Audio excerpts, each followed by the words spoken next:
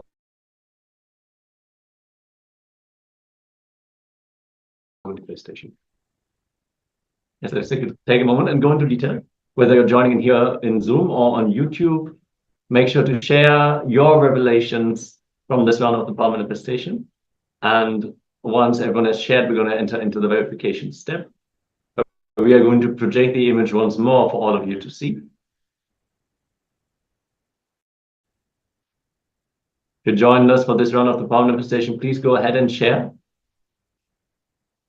Even if only like a few glimpses have reached you, just share them in the chat, share them vividly with as much detail as possible.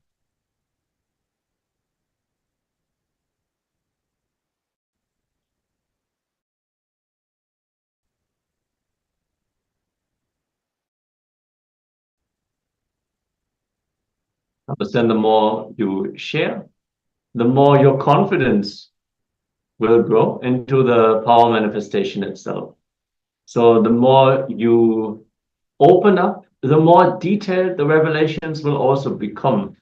So the next time when you describe, when you sit and you request for details, all of a sudden, you will not only see the color, you will see the object. You might even see the place where the object is located. You might get information about that place. Yes, we have gray road in the middle with colorful stuff on each side by Ma Nitya Chakra Sarupini. Thank you, Ma.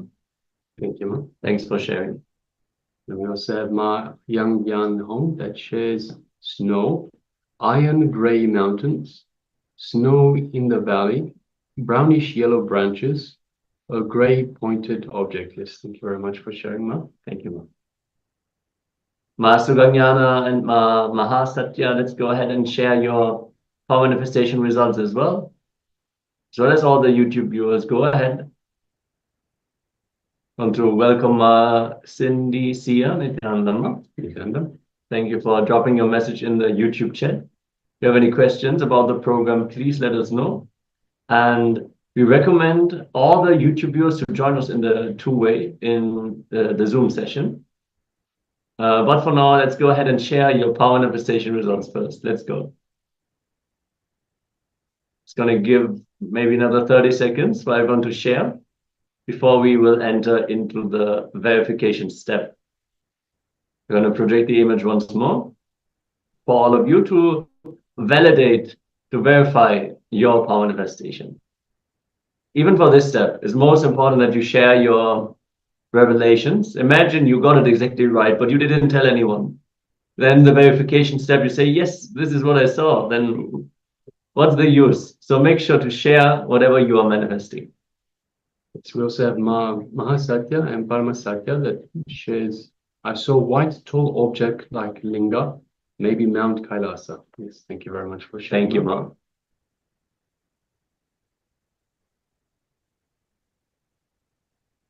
All right, with this, let's now enter into the verification. Grab your popcorn and let's see what was projected on screen. Yes, so as you can see, we have a beautiful picture of Mount Fuji, I think it is in the background. So it is somewhere in Japan, a nice little temple structure, perhaps. And we see the city below. There's lots of trees around this temple-like structure. And yes, you can see the sun shining, that's reflecting off the roof of the structure. So yes, you can see a clear blue sky. And yeah, definitely snow on the mountain peak. So we have a couple of people mentioning the snow. So let's have a look at the sharings. We have Ma Nitya Chakra Swarupini that says gray road in the middle with colorful stuff on either side. So there's a lot of gray. There's definitely a lot of gray in the image. There are definitely roads. You can see the city below. Colorful stuff on either side. So you have the temple, that is the temple-like structure on the right-hand side, and the trees on the bottom and the left-hand side. So yes, there's definitely colorful stuff on either side. Yes, Ma. So even though this was not the primary object in the scene, everything you said is correct, Ma. So definitely congratulations. Ma Yang Yan Hong shared snow, iron gray mountains, snow in the valley. Yeah, there might be snow in the valley also. We can see it, definitely a lot of snow at the top of the mountain. Brownish yellow branches, yes. There's trees with brownish yellow branches. And a gray pointed object that could be the roof of the temple structure itself. So congratulations, Ma. All the objects you described are also present in the image, Ma. So celebrate. Yes, Ma. And we also have Mahasatya and Paramasatya. So white tall object like Linga, maybe Mount Kailasa. So we definitely have the mountain, and we have a lot of white in the snow on top of the mountain. So perfect, Ma. Spot on. Yeah, all of you, congratulations. Well done. Great round of power manifestation. Actually, in the Arunachala Purana, it says that every mountain is supposed to be considered as Arunachala, the divine manifestation of Paramashiva. So you're absolutely correct, Ma. We want to thank all the participants for manifesting the power with us today. And with this, we conclude the first round of power manifestation of the day. We'll have many more throughout the day, different powers as well.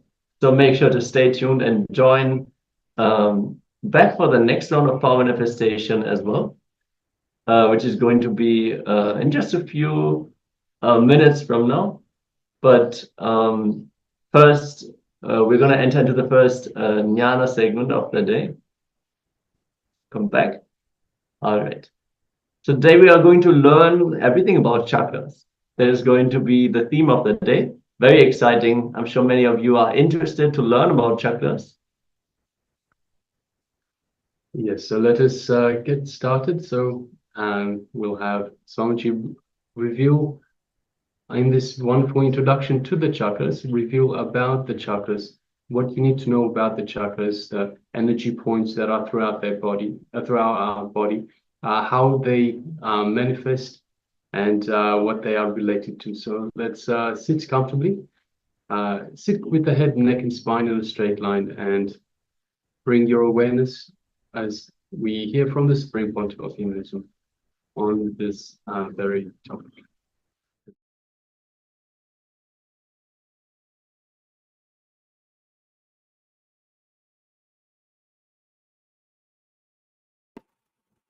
Most of us, we do not know how to operate this system. The system given to us by God is an unknown thing. Somebody is using as a Muladhara, somebody is using it as a tractor, somebody is using it as a character. The system given to us, see the same system, primarily we are used as a Muladhara. An educated man is used as a tractor. And fire is used as a character. What is the difference between these three people? Nothing. The system is same, but the man is knowledge. Just like that. The system is given to us by God. Most of us, near the Muladhara, taking birth, eating, drinking, reproducing, dying, over. Nothing much is achieved in our life. Few Benzes, few bungalows. If you really your life, it's few Benz, few bungalows.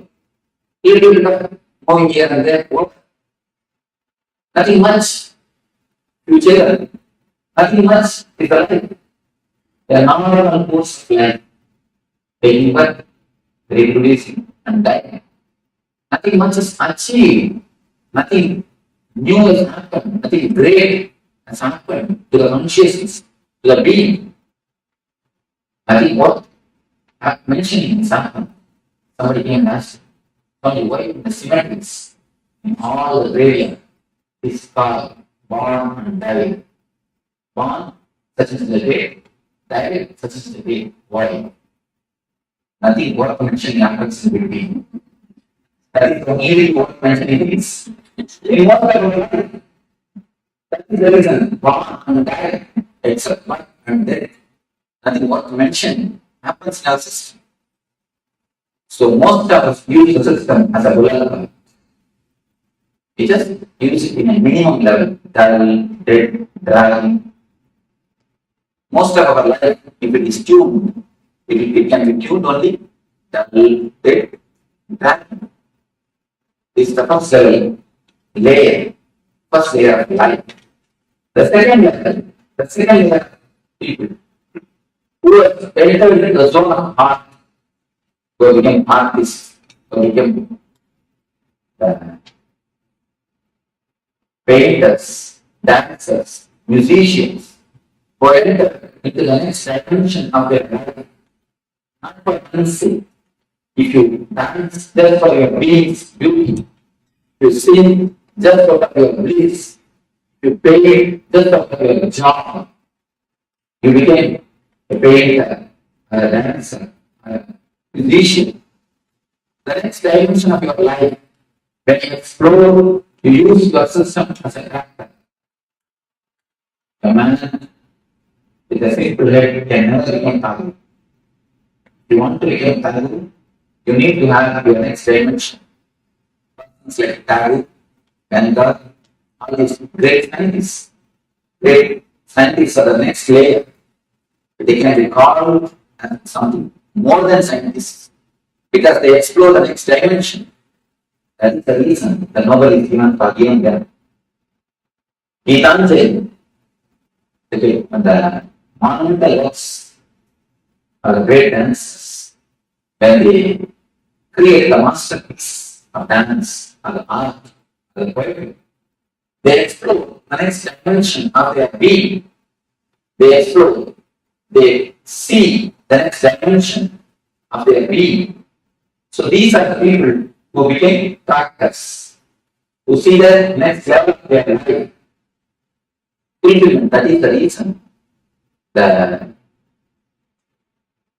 great poets, even if they die in property, if they die with no property, and power, they have very deep satisfied that they have lived their life ultimately, that they have lived their life fulfillment. They live in a very poor way, they do not have wealth, they do not have power of wealth, but they live in a rich way. Wealth is different, richness is different. They do not have comforts, but they live in a very rich way, they are kings. And if you read the Bharati's life, Bharati is a great poet from Tamil Nadu. To read his life, he is given in a very poor way, but if you see the way in which he lived, simply a Bharati, he lived more like a king than a beggar.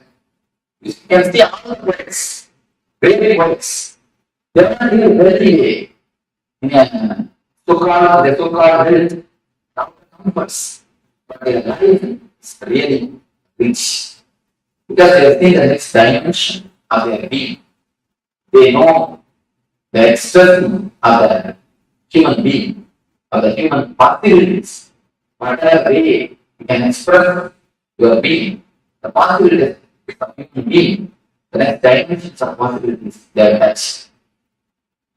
The third layer, only the Duka, Krishna, Rama.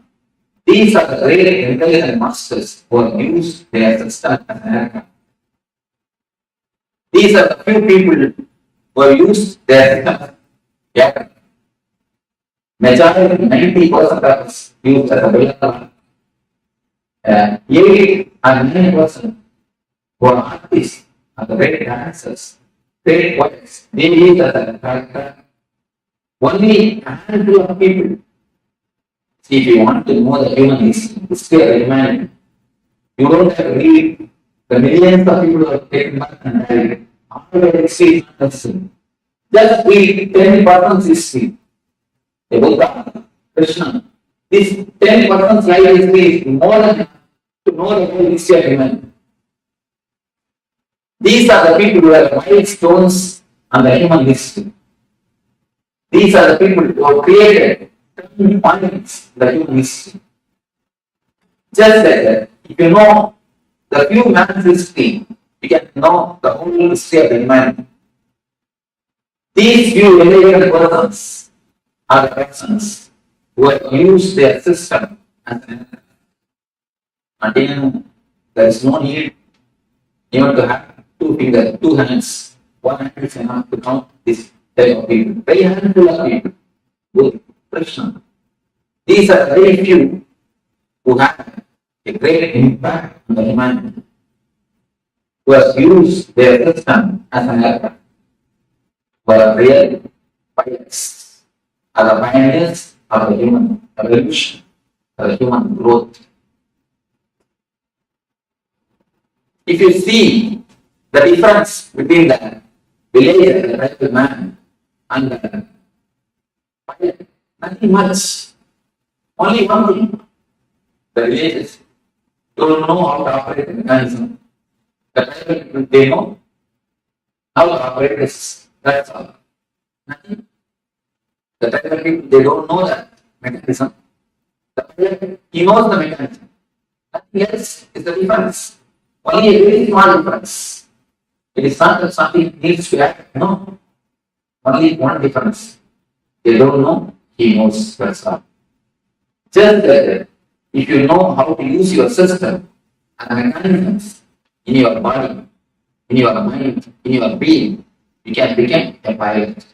You can use this system for an optimum result. You can use this system for the maximum result. You can convert this system into matter. The mechanisms which exist in your system is what is called chakras. There are 7 chakras in our being. The energy centers. These energy centers are the real mechanisms in our system. If you know how to open them, how to create them, how to move blockages from them, how to energize them, you can simply transform your system into matter. As long as you do not know anything about the system, you will be just pulling your being. You just know how to open, how to energize, how to activate the system. You will be using the same system, same mechanism as a aircraft. So now we will get into each and every system, each and every mechanism of your being, and we will explore how to operate, how to open it, how to work it, what under chakra, under energy center. Let me show you how the chakras are situated. The small diagram, very small, all of you will be able to see how the chakras are situated. If you have anything, you can just open the page 20. The lowest is called Muladhara, the root chakra. You don't have to remember the names. You see, there is no need to remember the names of these things. Just I'm giving an introduction. Then afterwards we will be entering into the deeper layers. You don't have to go and remember all these names. There is no need to bother. You can just see and have an idea. That's all. First center is called Muladhara. From behind the root of the spinal cord. Just at the root of the spinal cord. Muladhara. The next is Swadishtana. Above the Muladhara, below the navel. On the navel, Manipura. And in between the chest, Anahata. Then on the throat, Vishuddhi. And between the eyebrows, top of the crown, top of the head, it is called Sahasrara. This much is enough. You know that You have a basic idea. Few energy centers which exist in our being. Now, we are going to work on each and every energy center, each and every chakra is connected to some emotion of being. We can see throughout the world in all the languages, the love and the heart, these two words are used as synonyms. Am I right? The love and the heart, these two words are used as synonyms. Any language, it is not all the languages are created in one time or one place. All the languages are created in a different space, in a different time. But around the world, almost all the languages have got the same expression. The love and the heart is used as a synonyms. Why? Something more than verbal connection exists between these two. Some experiential connection is existing. If you really observe, then you can understand. If you meet a friend after 10 years, your childhood friend, after 20 years, with whom you have very loving and sweet memories, suddenly something will go in from here. You can observe. Have you observed any of you?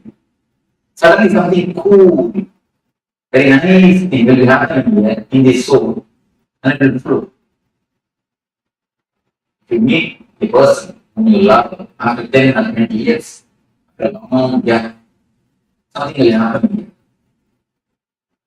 here. That is the reason, because this is an experience for everybody. That is the reason in all the languages, not only the Indian language, or Western language, even the tribal language, I have seen at least more than 100 languages I read. In all the 100 languages, the love and the heart is synonymous. Because there is something to do with deeper emotion. So the love is the emotion which is related to Anahata Chakra, the heart center. Just like each and every emotion is related to each and every chakra. If you receive any shocking news, or the news which you can't bear, immediately the first step of will be on your stomach. You will have the stomach upset. The stomach will be upset, either you will have diarrhea or loose motion. Have you observed anybody who had experience? It's an experience. The first flow will be for Manipura Chakra. The bodily and depression is very closely related to Manipura. And again you can see, in all the languages there is an expression. If you receive some news which you can't target, you say, I can't digest it. I can't stomach it. I can't digest it is an expression. In all the languages, again, because the bodily and depression is very closely related to Manipura Chakra.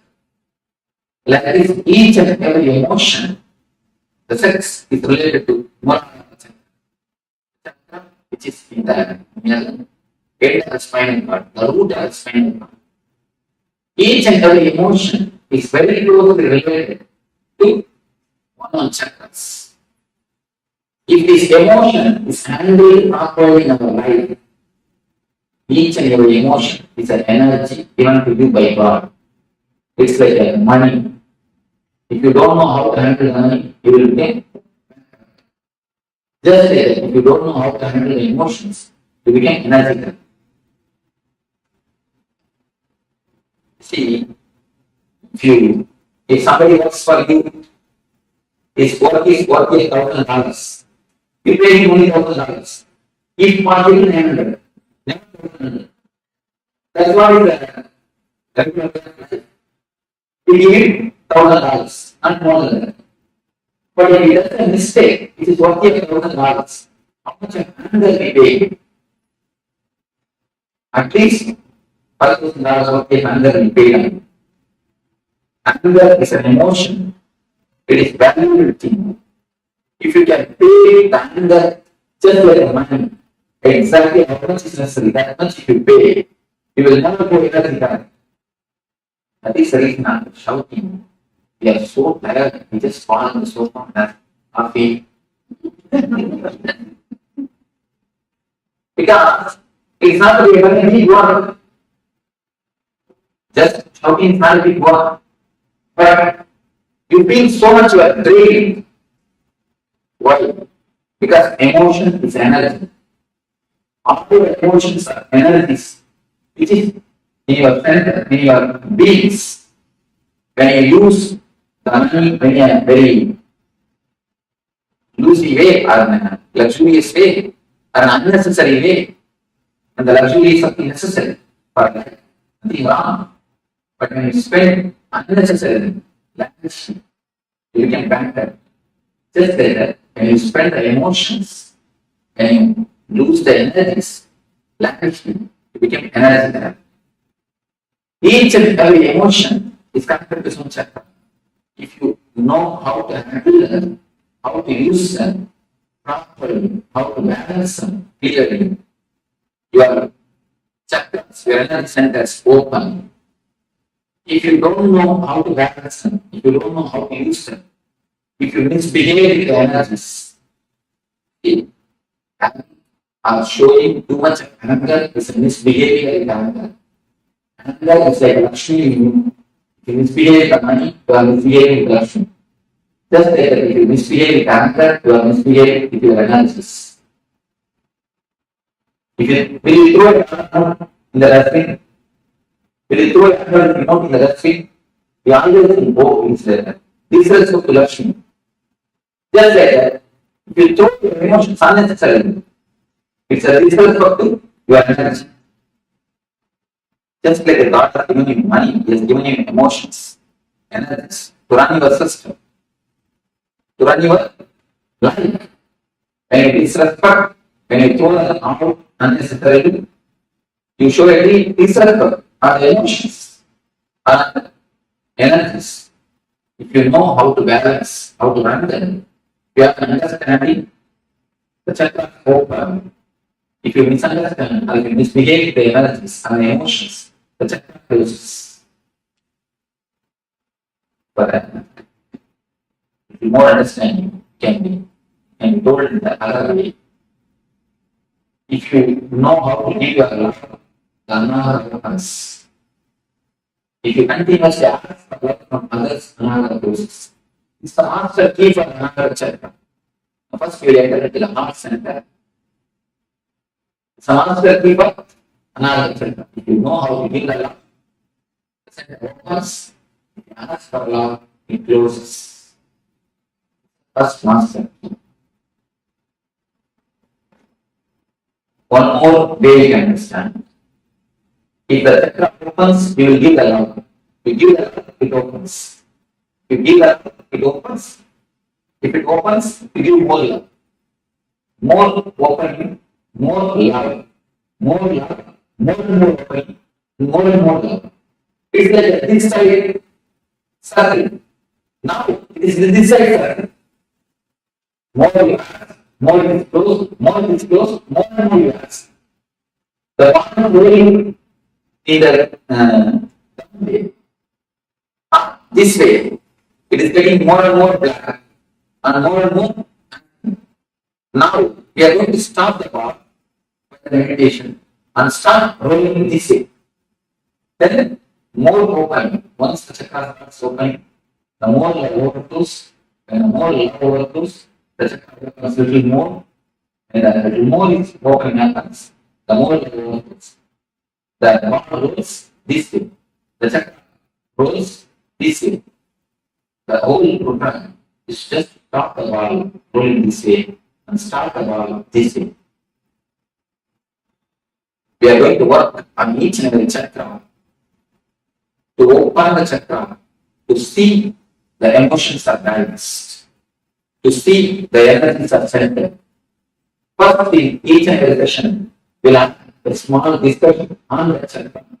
Then, your meditation on the chakra. The meditations are taken from many religions. I wanted to present, I wanted to prove all the religions are centered on the same thing. The one idea is how to make you more joyful and more blissful. First, how to make you more joyful. It means how to make you more happy in the life with the outer persons. And then how to make you more blissful. How to make you more blissful without outer world. First, be joyful with outer world. Then be blissful without outer world. So this is the step, this is the reason why the meditation and the religions are on in this world. This is the central goal of all the religions of all the world. That is the reason I take the meditation techniques from Sri Vaishnavism, the religion preached by the great Vaishnava masters. Each and every session will have a discussion and then meditation. This way we will have 7 sessions on the 7 different chakras. Finally, tomorrow evening we will be having the energy version. The peak or pinnacle of the this chart. Later on, we will explain what is energy version. Now let's enter into the Anahata chakra, the heart center. First question I receive is people ask me, Swamiji, I haven't bypassed surgery, will the chakra be like this? Will the chakra be there? When we went bypass surgery, all the angiogram, don't worry, the chakra will be there. Because it is not physical, it is more metaphysical. I can give 2 more touches, I can show you. You have a ribbon, you can give me 3 ribbons. Next question. Thank you. I'll show you how the chakras exist.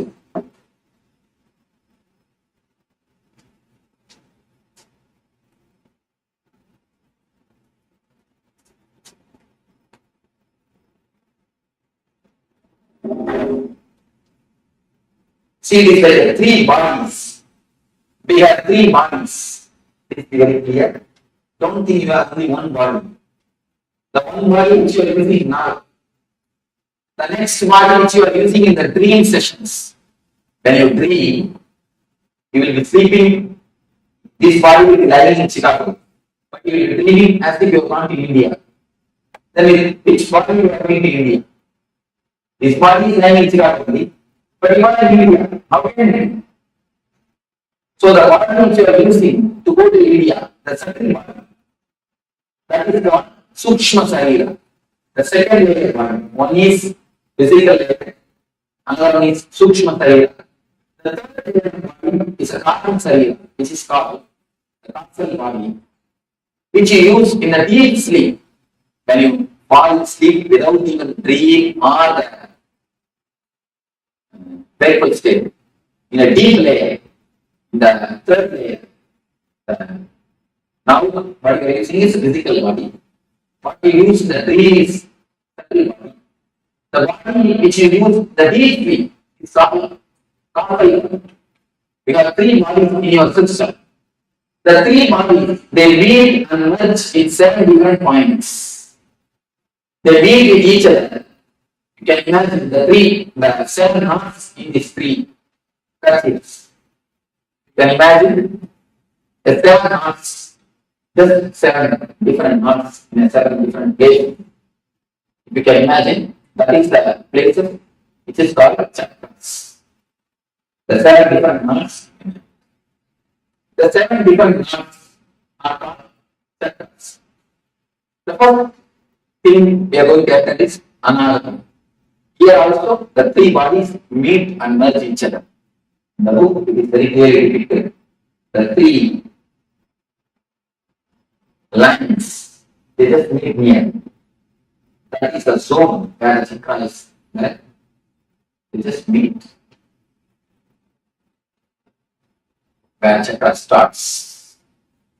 So even if you undergo bypass surgery, the chakra will be there and this without any blockage, because it is more metaphysical. This chakra is love. When you ask for love, when you ask for attention, this will be there. I'm changing the word from love to attention need. Because whatever you know as love is nothing but attention. If you say somebody loves you, what do you mean by it? He gives attention to you, that's all. He gives all his attention, or all his time, all his money, all his energy, or all his space to you. Attention is what is we call as love.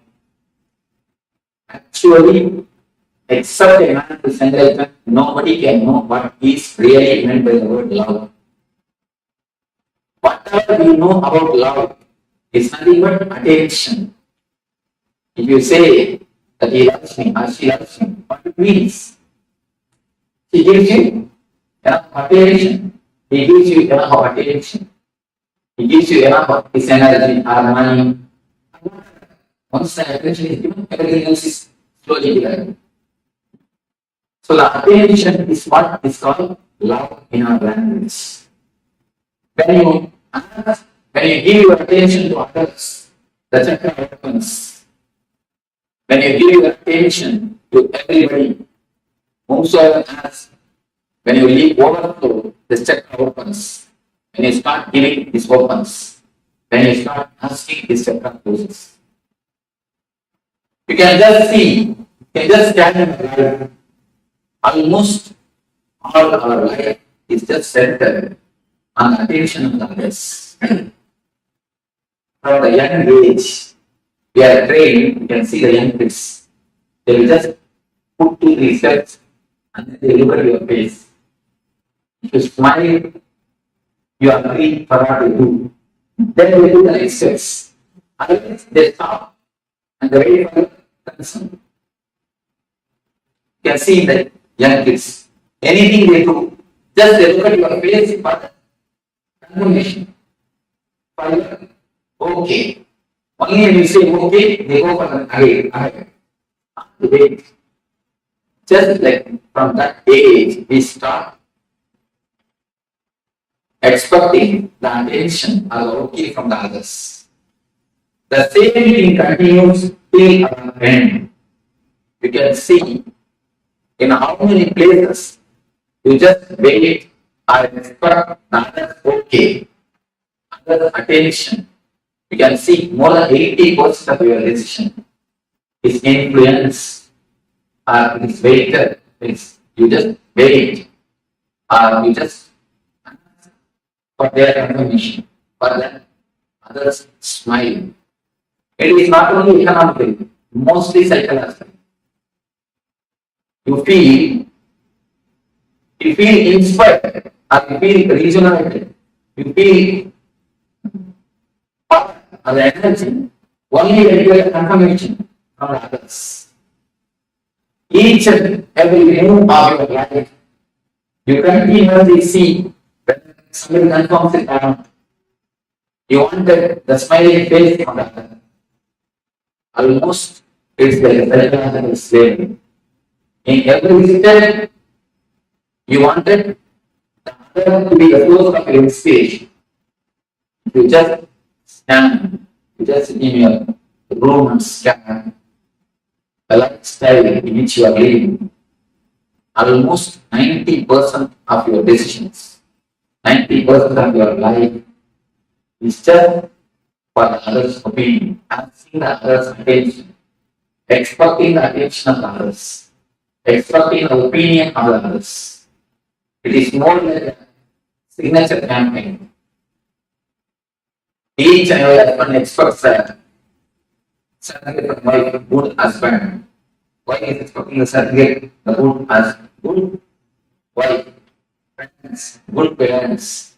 Son is expecting a good son.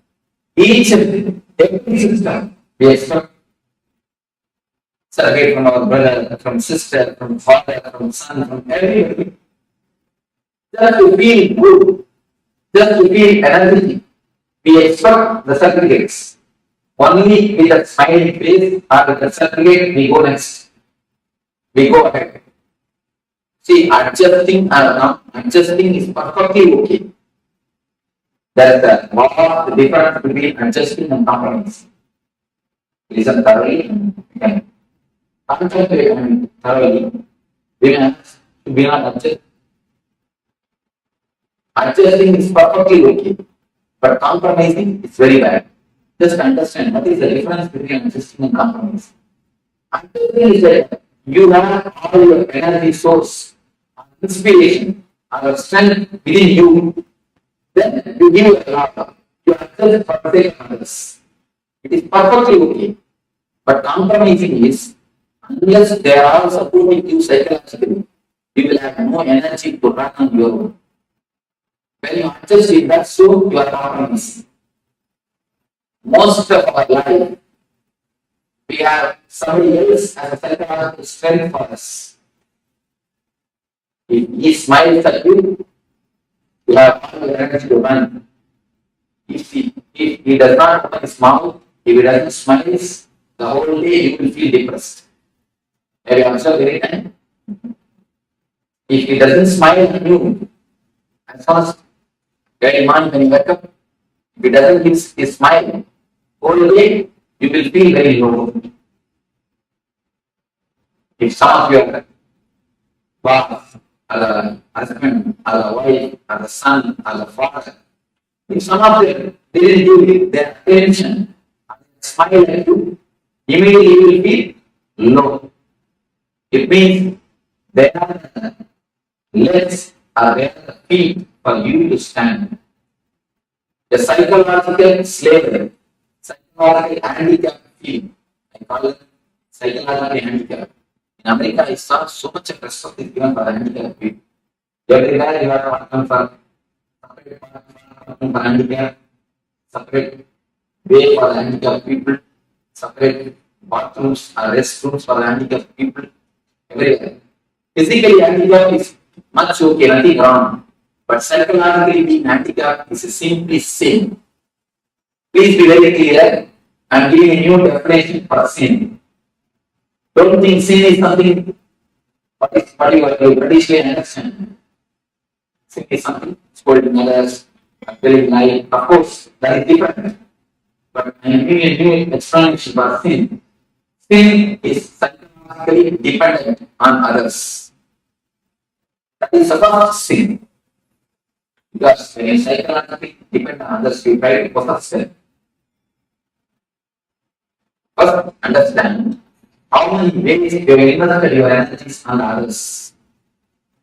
Most of our business becomes failure. Till the business project comes to a shape, 90% is a project is over. Till that time you get the inspiration or smile or okay, your inspiration source. At one point, if that is removed from you, if the inspiration source is lost, immediately the whole thing happens down and goes to pieces. Have you seen the children playing with the playing card? They just build a house with a playing cards.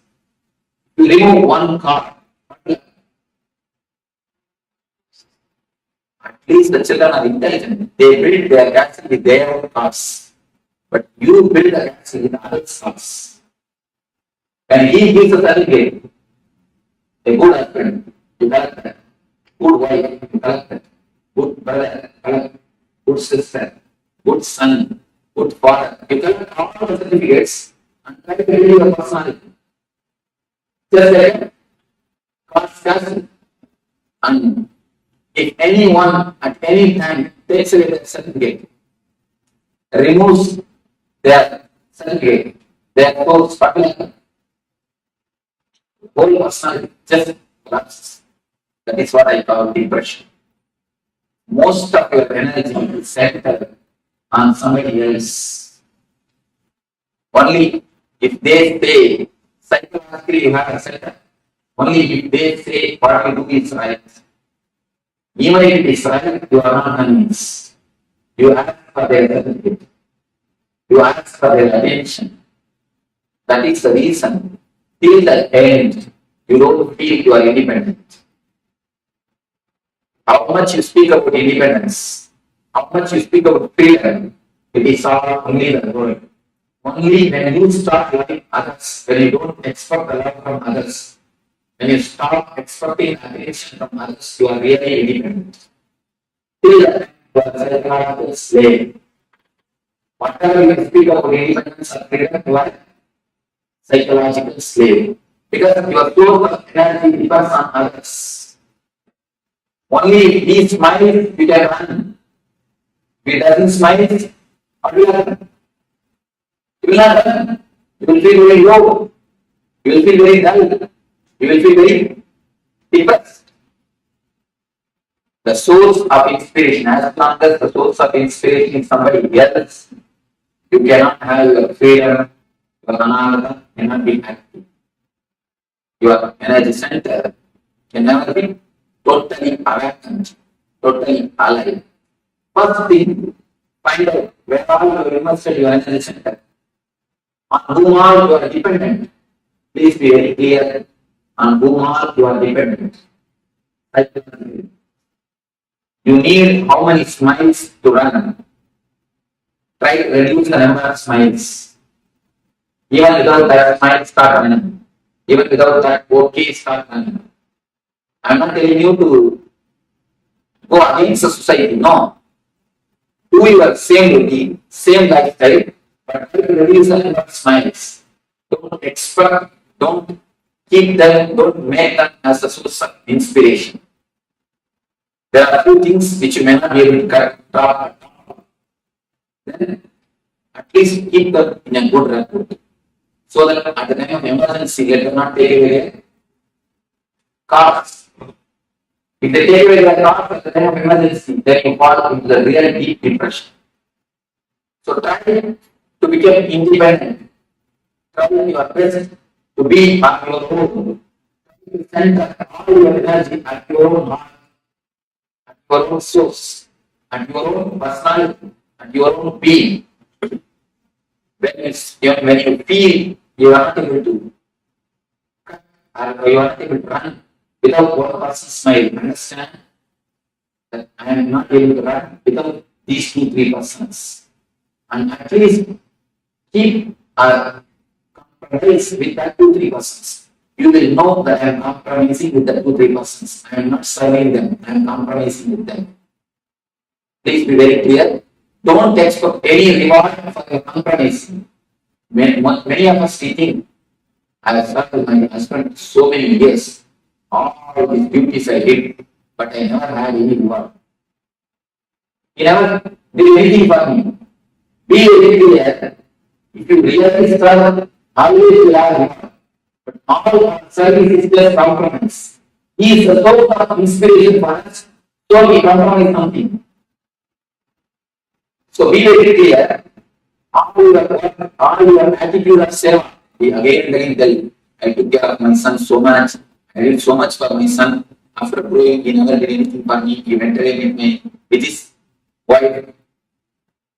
Be very clear. If you have done really service, if you have done really something, you have given, you have never asked.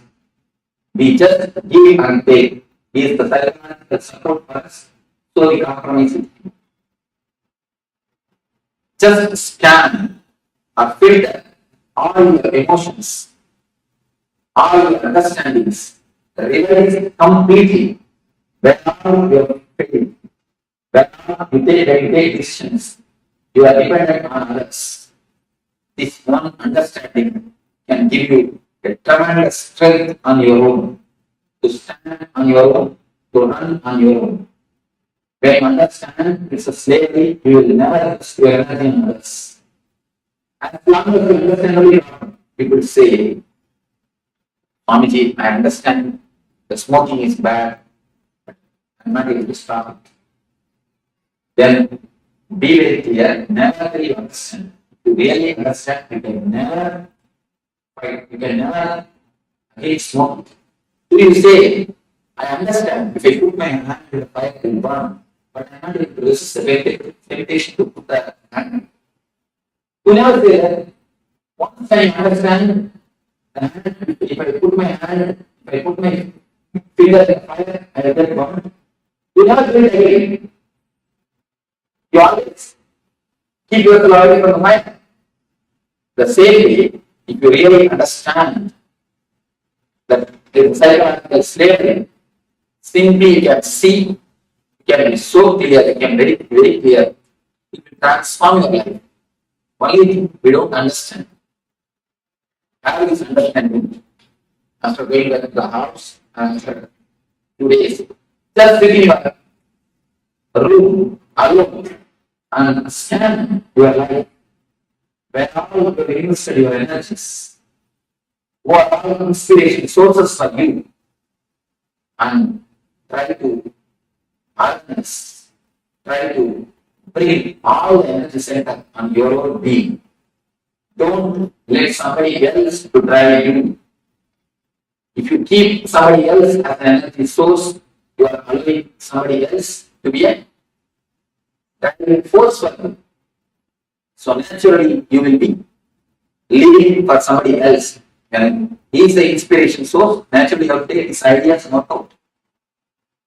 You have life on the time only to live your desires, not all everybody's desires. If you try to live 5-6% desires on your life, where is the time? Where is the energy? Where is the money? No. We try to live somebody else as an inspiration. They have to live their desires also because they are living their ideas also. When their inspiration, they will live their ideas. So, you will be dancing for so many persons' tunes. You can dance for one tune. In front side, somebody is putting Bharatanatyam. You go put 2-3 steps. Then this side Western music. You shall just come and shake your head. And then this side immediately some Carnatic music is going. Then you have to chant here and do for one more tune. And that side parallel is going on. You have to go on 2-3 steps. How will you do it? The whole thing will become myth. Now our life is nothing but that. Each and every tune you try to dance. Will it be possible? No. It will not be possible. If you try to dance for one tune, your life will be successful. Even if you don't know dance, you will create new dancing. What you do is not a dancing. It is not that dance is not some basic rule. If you don't do a part of that, it's not dance, nothing like that. I have seen all the great dancers are unique. People who go beyond the rule, still if they maintain the grace, they are the dancers. People who maintain the rule, I have always seen they are only millions. In any field, when you go beyond the rule, and still you maintain the grace or the beauty, then you are a successful dancer. Either in a classical dance or a Western dance. Go beyond the rule and maintain the grace. You are successful. So, anywhere, only when you have your individual, only when you have yourself as a center, you can be successful. So, here is a beautiful meditation technique from a Tibetan Tantra, Tibetan Buddhism, to center your energies. Now, the small understanding you have about this Anahata, then we will be entering into the meditation or the technique to center your energy. After the meditation, we will be entering into one by one session. Now, before entering into the meditation, we will have few minutes for question and answer. Of course, we do short of time, otherwise, generally, everyone must, even if they don't have a question, I can at least tell you words. I try to, in my level, I keep at least people who attend at other age, they know. I make everybody to ask. I think we do not have so much of time. At least few questions. I'll try to respond. Yes, few things like if somebody says don't put the hand in fire, we don't because we know it burns either by feeling it or by experiencing it. But at the same time, there are some things, though we know it shouldn't, we shouldn't do it, but we are still doing it. It's like psychosomatic because it's supporting And we read One small story. One man came and told me, Swamiji, last week I read a book which explains very seriously the dangers of smoking. How they get cancer, how many problems come due to smoke. Then I stopped. I asked him, you stop smoking? He goes, no, I stopped reading. See, actually, if you know very clearly the fire burns, you don't put your hand. The problem is, first, when you put your hand with the lighter fire, you get burn. Then you think, I think lighter fire it burns. If I put my hand in the water, it may not burn. Let me check.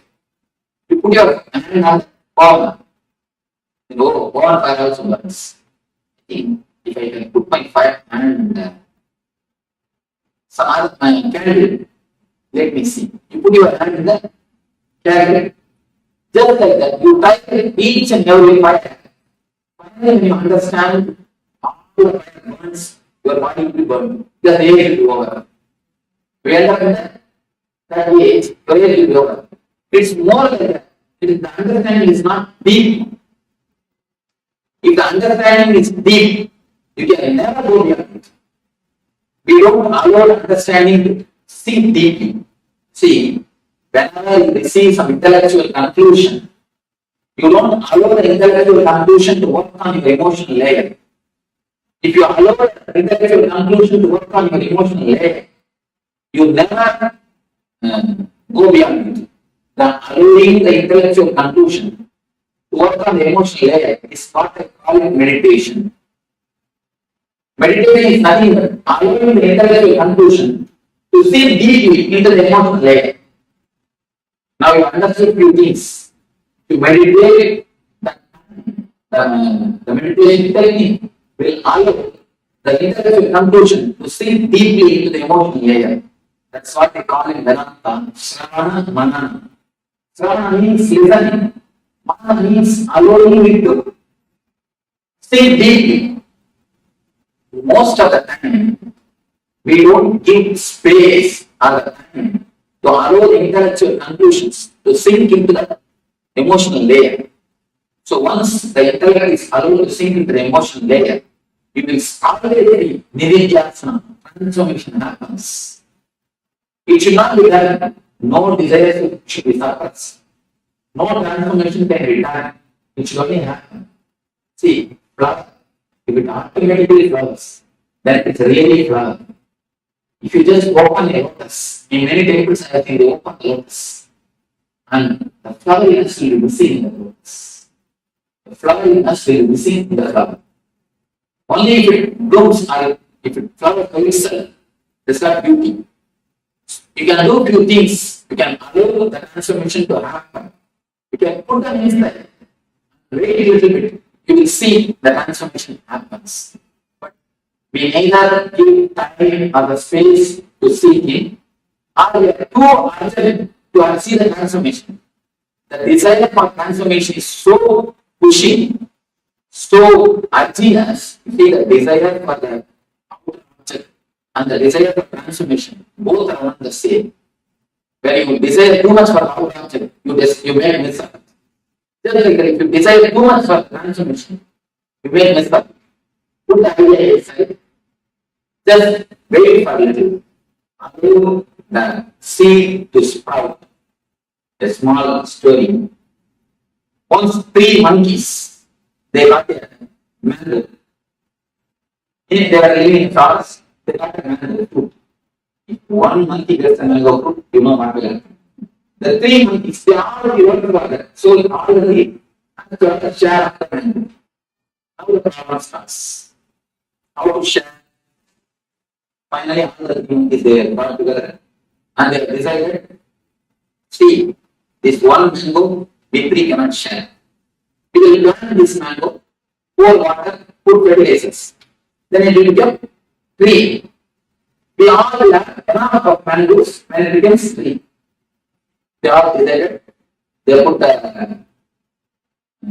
they planted the mango. See, the first one he took the responsibility of pouring water, the next took the responsibility of putting the manner or fertilizer. The third will correspond to the security of the seed. All of you are doing their duty so religiously for 6 months. What? More than 6 months. Still the seed is not sprouted. So all we call for a conference, all the sat together, they started discussing. The first month he told, you see, every day I pour in the water religiously, every day morning I pour water. One day I miss my morning bath, but I never miss pouring water. I don't know what is happening. The next month he told, every day 4 o'clock I put the manure and fertilizers. I don't know what is happening, why it is not coming. The third month he told, see, 24 hours I stand here as a security. I don't go anywhere else. And not only that, above all, every day I just dig it out and see. See, every day you dig it out and see. You can have a sprout. Pour water, put manure, and wait for 2 days to sprout the seed by itself. Just like that. We listen something now, and we do meditation for 20 minutes. Immediately, oh, still nothing has happened. Still no transformation has not happened. So wait for some time. Give it space for the seed to sprout. Allow the conclusion to sink in and do the meditation. The conclusion is the seed. Meditation is the manner. Just wait, give a little bit of space or the time to see to sprout. Otherwise, we will be digging just every day and see. What on occasion, we will be doing the same. Just the digging itself will drop and will stop the sprouting. Digging creates a guilt. You see, digging, I have seen many people, as soon as you hear these things look so nice and so very good, immediately you start working it out. When you start immediately, naturally you feel you have one pitfall. Then you feel, oh, I'm not able to do, I'm not able to see. The guilt that I'm not able to stop smoking creates more trouble than the smoking itself. The guilt becomes so deep layer in your life. You decide, I cannot put all these things into the line. I cannot practice. The Swami can practice because he has lived all his life, but I cannot practice. You come to a conclusion that these are outdated ideologies. These cannot be practiced just by common pitfalls. That's the reason I'm telling, allow the transformation to happen. You will see it always happens. I have not seen single seed die. Maybe in the outer world, seeds may die. In the inner world, no seed dies.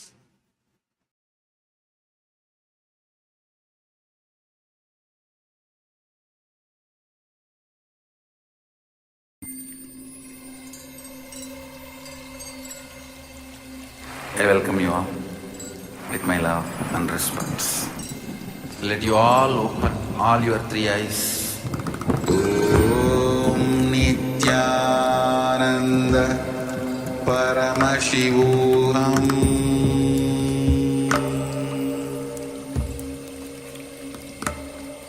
Om Nithyananda Paramashivoham.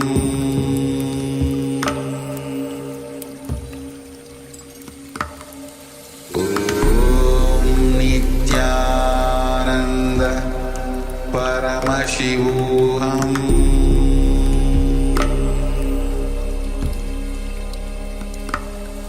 Om Nithyananda Paramashivoham. Om Nithyananda Paramashivoham.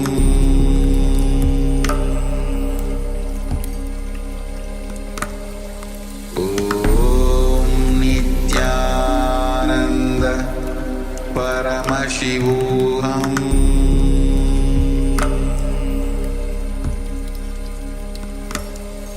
Om Nithyananda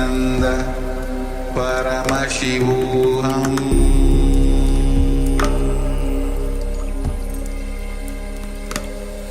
Om Nithyananda Paramashivoham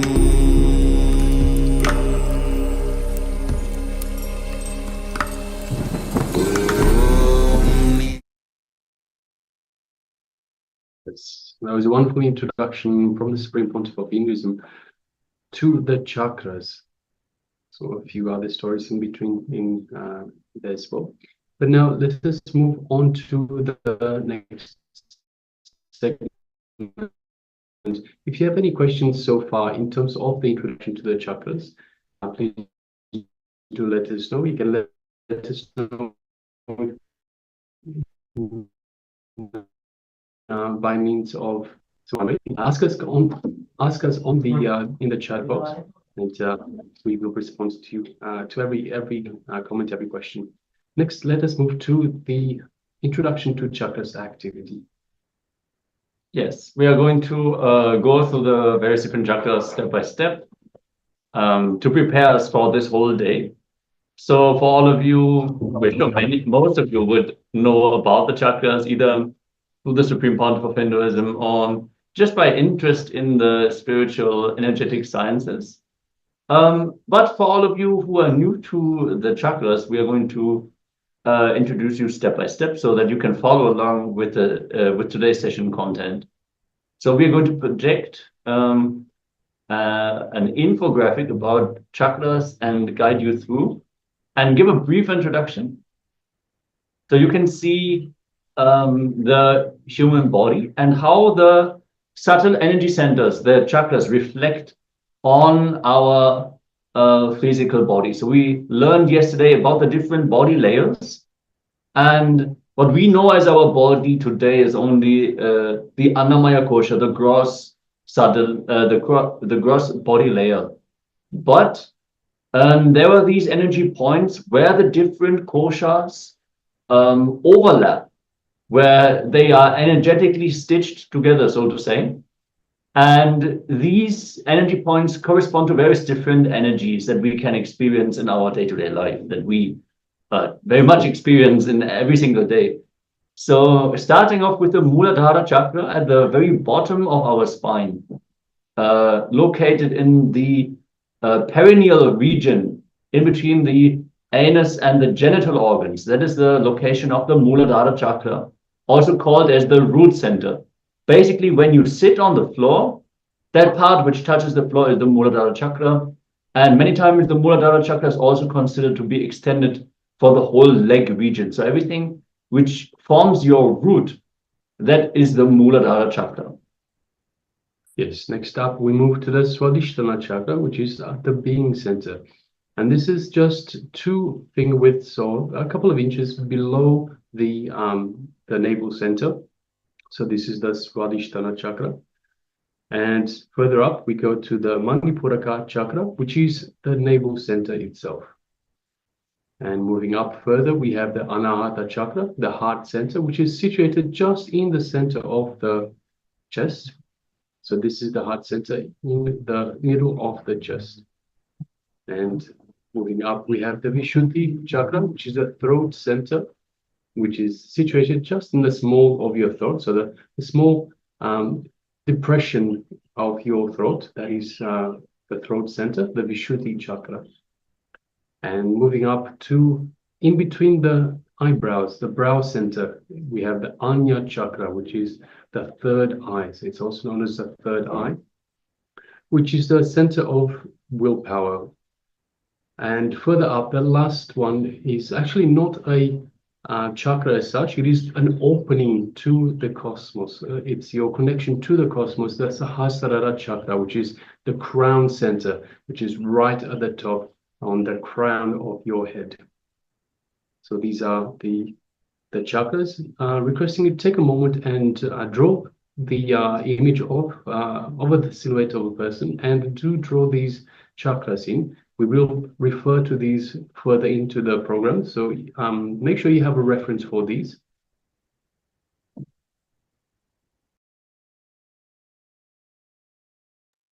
So grab a piece of paper and let's sketch the chakras. We're going to fill in this graphic with a little bit additional information. So next to the names, you can maybe leave a little bit of gap.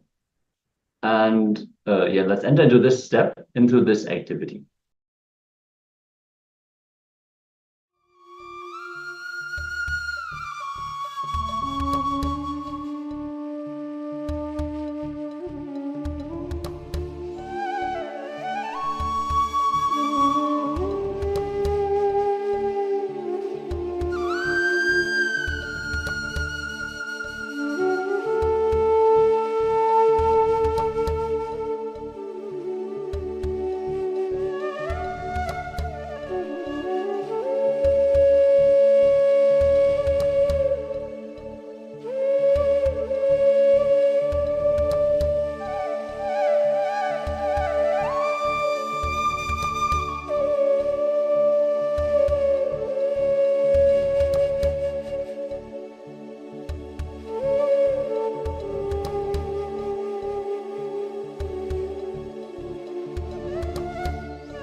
Yes, please understand that disease is only an imbalance in all of these chakras, as Swamiji beautifully tells us, because our body and the mind are rooted in our inner consciousness.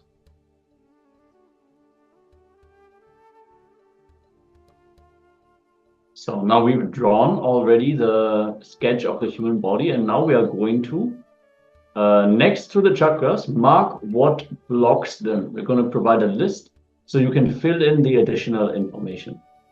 Let's begin.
So for reference, let us go through the chakras. First, the Muladhara chakra, the root center. What causes the block in the Muladhara chakra is greed and lust. What unblocks the chakra is dropping your fantasies and welcoming reality, not resisting reality and welcoming it is what unblocks the Muladhara chakra. A powerful cognition that you can connect to the Muladhara chakra and its unblocking is move from perception to reality. If you hold this powerful cognition, surely you will unblock the Muladhara chakra. Next is the Swadishtana chakra, which is blocked by fear, and especially the fear of death.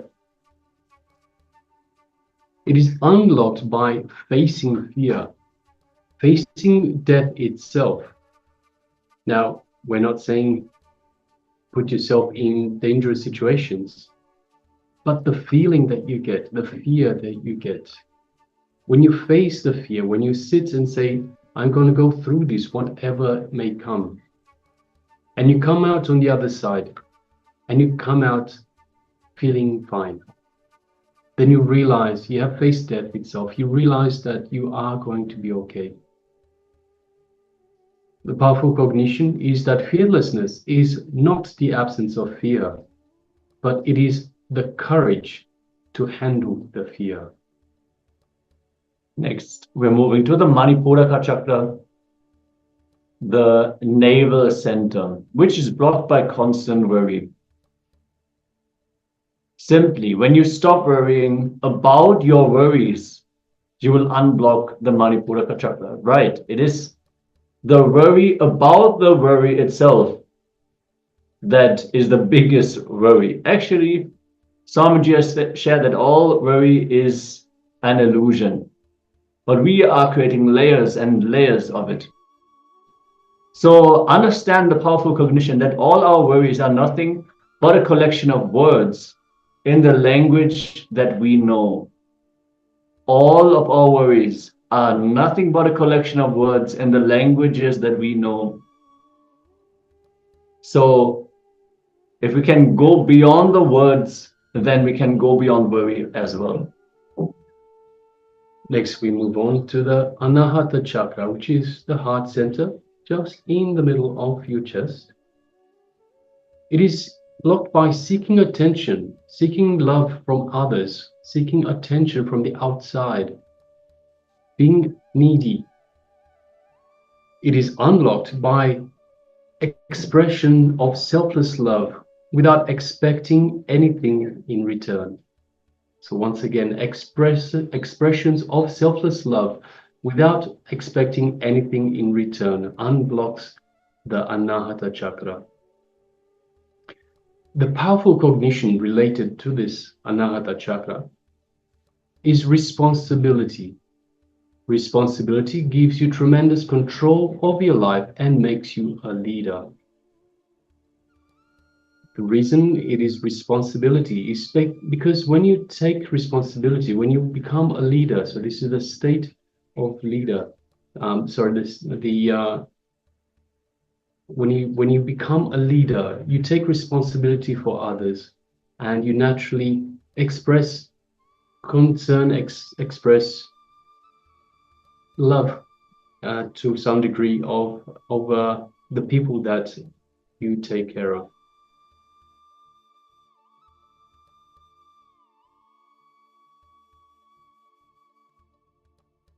Yes. Next up is the Vishuddhi chakra. Comparison and jealousy is what blocks the Vishuddhi chakra. Exhibit your individuality without worrying about others is what unblocks it. You can be a complete expression of yourself only if you don't compare yourself to others. It doesn't mean that you have to step back in your individual expression. No. Actually, your expression can only flower when you don't hamper your life by comparing yourself with others. You are unique, so you do not need to compete with others' expression. You are unique, you are uniquely powerful. You can express in your own way. You don't have to be how other people are or how other people want you to be. You are unique. Hold this powerful cognition to unblock the Vishuddhi chakra. This next chakra is the Anya chakra, which is just between the eyebrows, the third eye. It is blocked by seriousness and the ego. It is unblocked by innocence, simplicity, and intelligence, and also by shedding all forms of the ego. So the powerful cognition related to this Anya chakra is simply drop your ego, dissolve in the divine.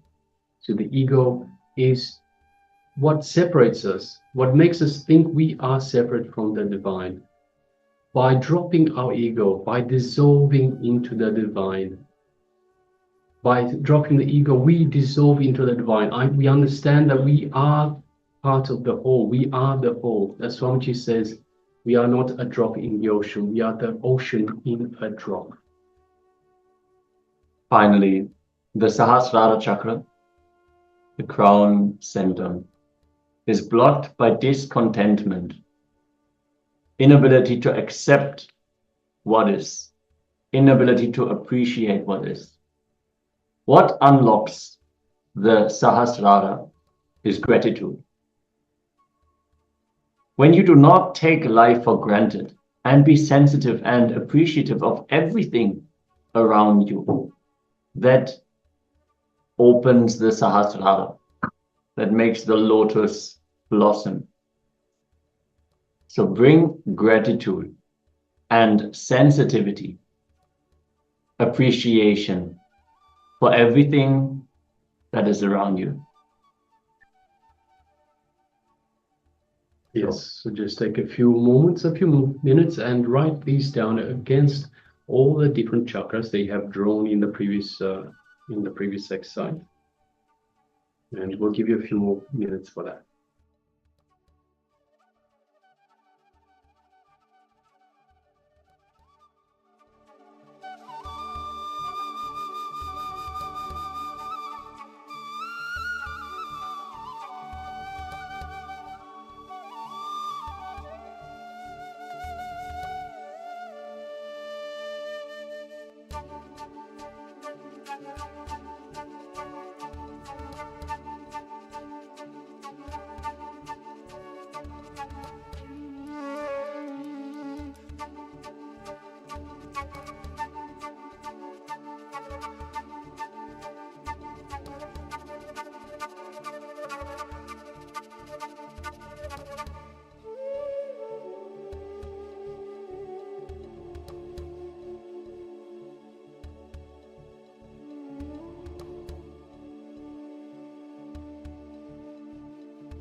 Yes, you can relax now from this exercise. Please make sure you keep this exercise with you so you can refer to it back. And anytime you have some issues, whatever issues they are, have a look at the table that you have written, what you have written against each individual chakra, and see what is blocked, how the chakra is blocked, and you know what you need to do in order to unblock it. All right, so now let us move on to the next segment. And we do welcome a couple of new participants that are here with us. Actually, more than a couple. We have Ma Agara Swarupini, Nithyananda, welcome. Nithyananda. We have Ma Anahata, Nithyananda, welcome. Nithyananda. And we have KAILASA Toronto, welcome. Nithyananda to everyone in Toronto. Nithyananda, everyone. And we also have one more participant. We cannot read the name, unfortunately. But you're welcome all the same. Welcome to everyone. Good to have you here with us. Yes, we also welcome all the viewers who are present in the Chinese translation room. Nithyananda, everyone. Nithyananda. And let us move on to the next round of power manifestation of the day. Today we're manifesting the power of consciousness over matter. Very exciting. Moving objects using our consciousness, using our will. So the feeling connection to Swamiji. We are able to connect to that source, that oneness space, where we exist as one with the object that we want to move. So simply by connecting with Swamiji, this force can be applied to the object. Simply the object can be moved. Beautifully, Swamiji has shared many of his leelas, where he, even as a small boy, has experienced this power manifestation. And I'm sure many of you already manifested this power themselves and have your own experiences with the power of consciousness over matter. And today, throughout the day, we're going to manifest various different levels of this power. Starting off with the Shastra Pramana, the scriptural reference, the proof that this science has been around for thousands of years. It is not something new, not something made up. It is something that has been present in the Vedic civilization, practiced in many different sampradayas, many different lineages, and now revived in the public stage by the Supreme Pontiff of Hinduism. So from the Vijnana Bhairava Tantra, Dharana 95 Sutra 120. Kvachit vastuni vinyasya shanet drishtim nivartayet tangyana chitta sahitam devi shunyala yobavet. Yes, and the translation of this beautiful verse is, having fixed one's eyes on a particular object, vastu, one should only withdraw the sight from that object, should slowly withdraw the sight from that object, as well as slowly eliminate the knowledge of that object along with the thought and impressions of it. Then, O Devi, one abides in shunya, the state where there is nothing other than this exists, which is a state of all inclusiveness or infinity. Beautiful verse.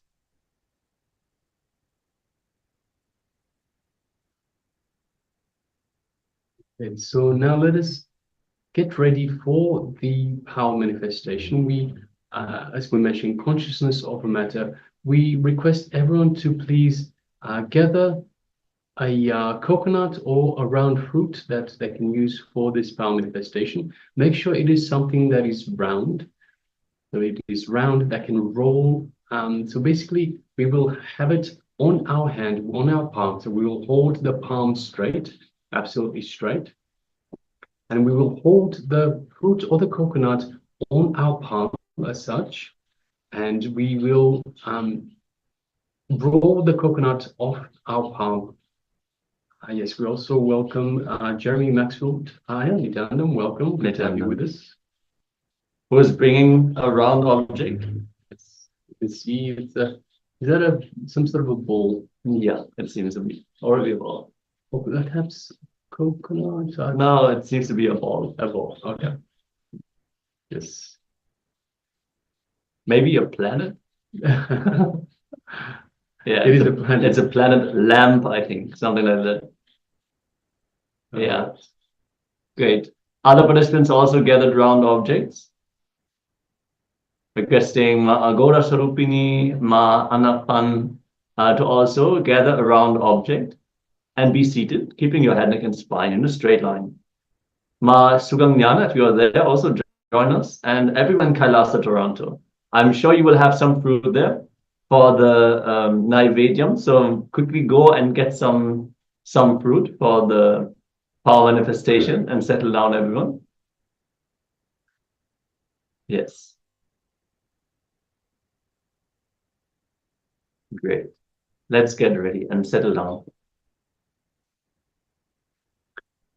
All right. So for this first round of our manifestation, we are just going to feel the energy of the coconut, feel the energy of the fruit, of the round object that we have on our palms. So in later rounds, we will roll the fruit or the coconut. Unless you're already doing it, we can see some participants are already rolling the fruit or the coconut off their hand straight away. Yes. So let us sit comfortably with the head, neck, and spine in a straight line, having the fruit or the round coconut, the round fruit or the coconut on our palm. And let us start by bringing our awareness to our Ananda Gandha, which is just below the heart center. And let us visualize Swamiji in our inner space, our Ananda Gandha, just below the heart center. And just the mere visualization, the mere remembrance of Swamiji in our inner space invokes the Master. He's there with us in our own inner space. So let's just take a moment and feel the feeling connection we have to the Master. Feel the warmth, the love, the compassion, the infinite grace that is radiating from the Supreme Pontiff of Hinduism, from Swamiji, and onto our entire body being permeated by this superconscious energy that Swamiji is radiating. Take a moment and feel the space of oneness with Swamiji in your inner space. Now let us bring our awareness to the third eye, just between the eyebrows, in our Anya Chakra. And let us visualize Swamiji in front of us and just lightly gaze through the third eye into Swamiji's third eye.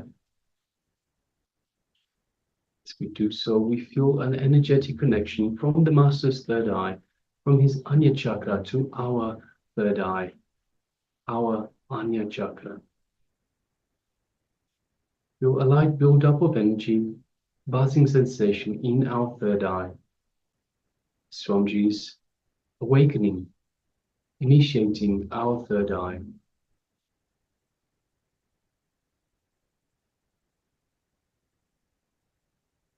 Take a moment and feel all of that in your third eye.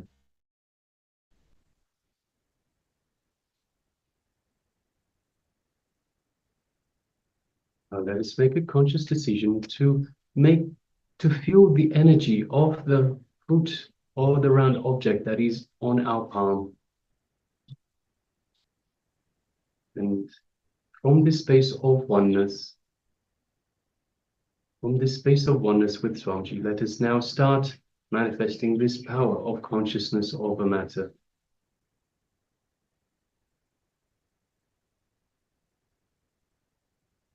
So the power of consciousness over matter. For those of you that have just joined us, we have just entered into the power manifestation, our consciousness over matter. So if you have a round fruit, if you could gather it and place it on your palm, connect to Swamiji and visualize the object in your third eye and feel the energy of the object in your palm. Okay, let us begin. We'll further connect to Swamiji by chanting the Mahavakya, the cosmic code word that Swamiji has given us to connect to him. Nithyananda Paramashivoham. Om Nithyananda Paramashivoham. Om Nithyananda Paramashivoham. Yes, continue chanting the Mahavakya throughout the power manifestation as we begin this round of consciousness of the matter. Let's begin.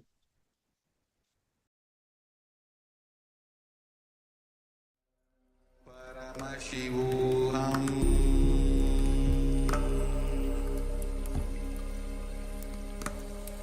Om Nithyananda Paramashivoham.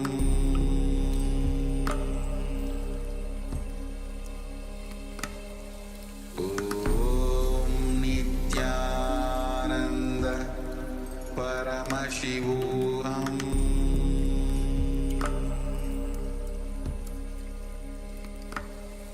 Om Nithyananda Paramashivoham.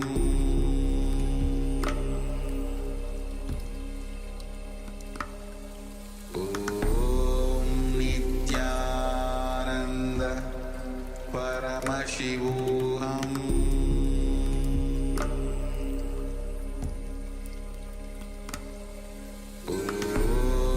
Nithyananda Paramashivoham.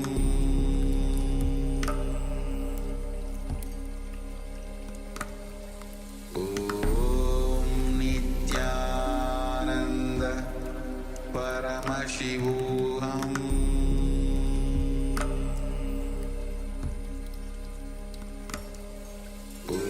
Om Nithyananda Paramashivoham.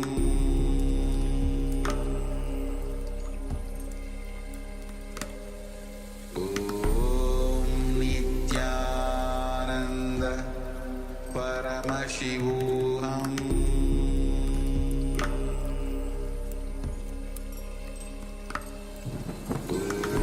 Om Nithyananda Paramashivoham.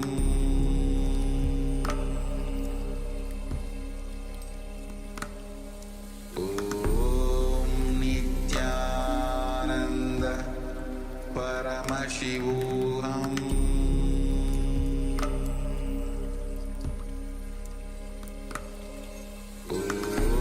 Om Nithyananda Paramashivoham.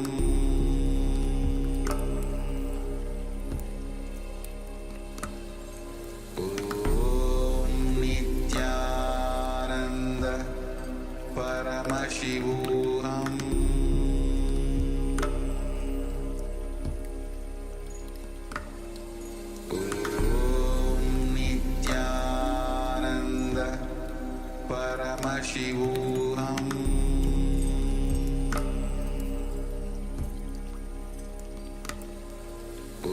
Om Nithyananda Paramashivoham.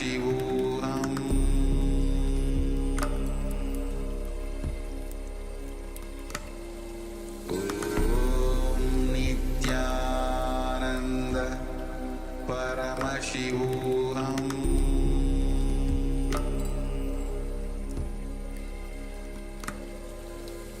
Om Nithyananda Paramashivoham.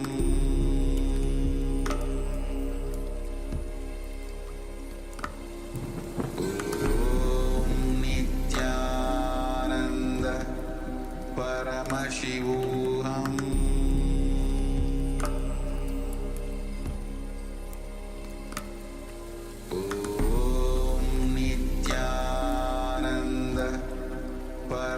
Paramashivoham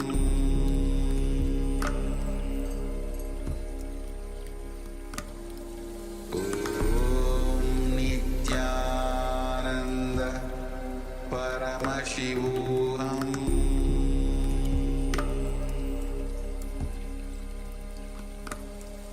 Om Nithyananda Paramashivoham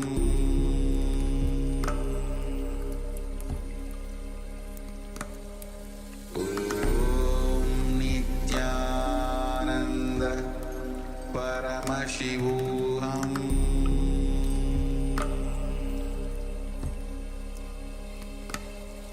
Om Nithyananda Paramashivoham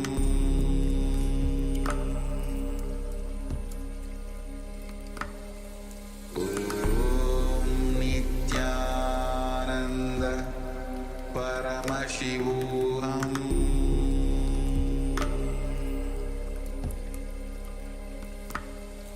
Om Nithyananda Paramashivoham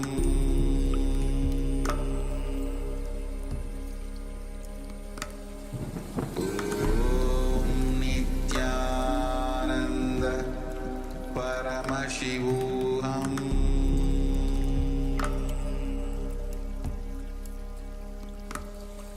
Om Nithyananda Paramashivoham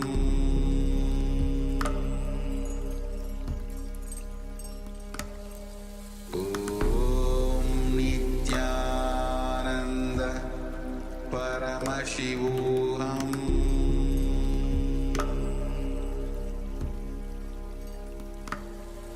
Om Nithyananda Paramashivoham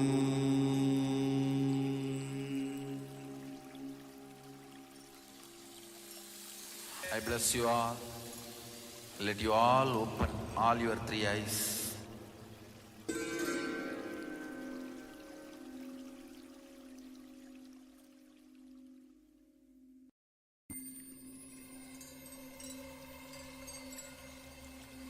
I welcome you all with my love and respect. Let you all open all your three eyes. Om Nithyananda Paramashivoham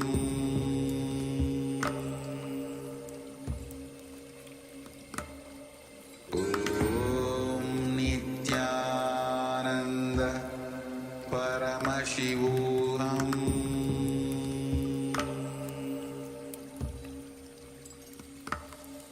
Om Nithyananda Paramashivoham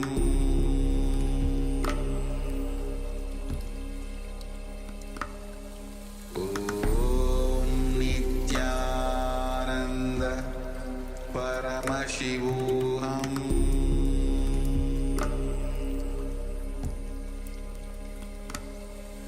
Om Nithyananda Paramashivoham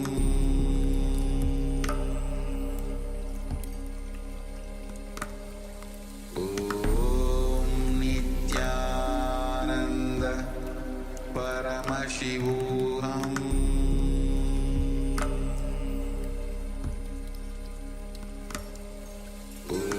Om Nithyananda Paramashivoham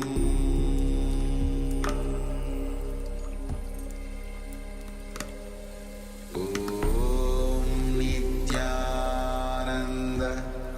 Paramashivoham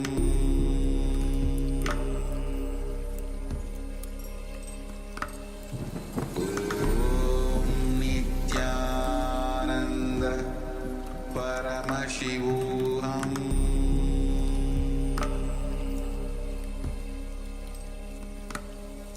Om Nithyananda Paramashivoham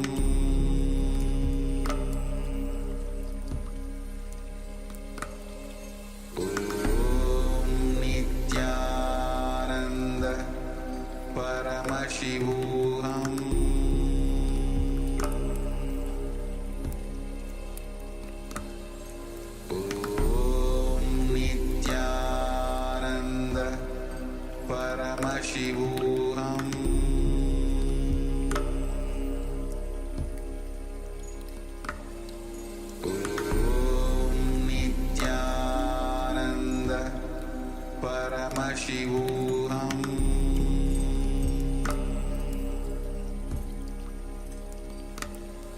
Om Nithyananda Paramashivoham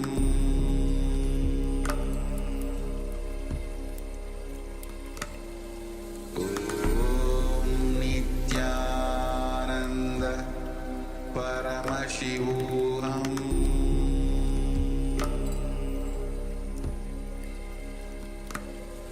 Om Nithyananda Paramashivoham Om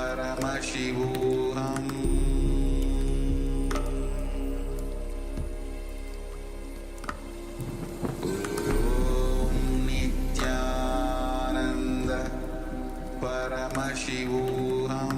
Om Nithyananda Paramashivoham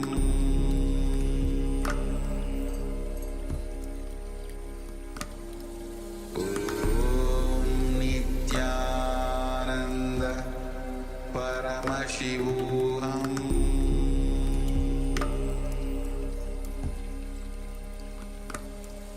Om Nithyananda Paramashivoham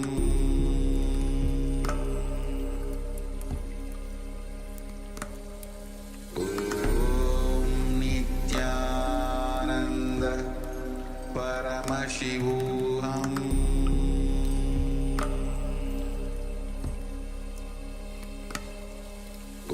Om Nithyananda Paramashivoham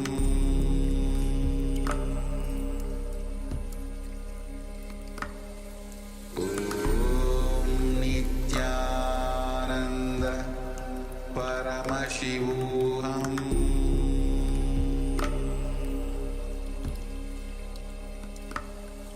Om Nithyananda Paramashivoham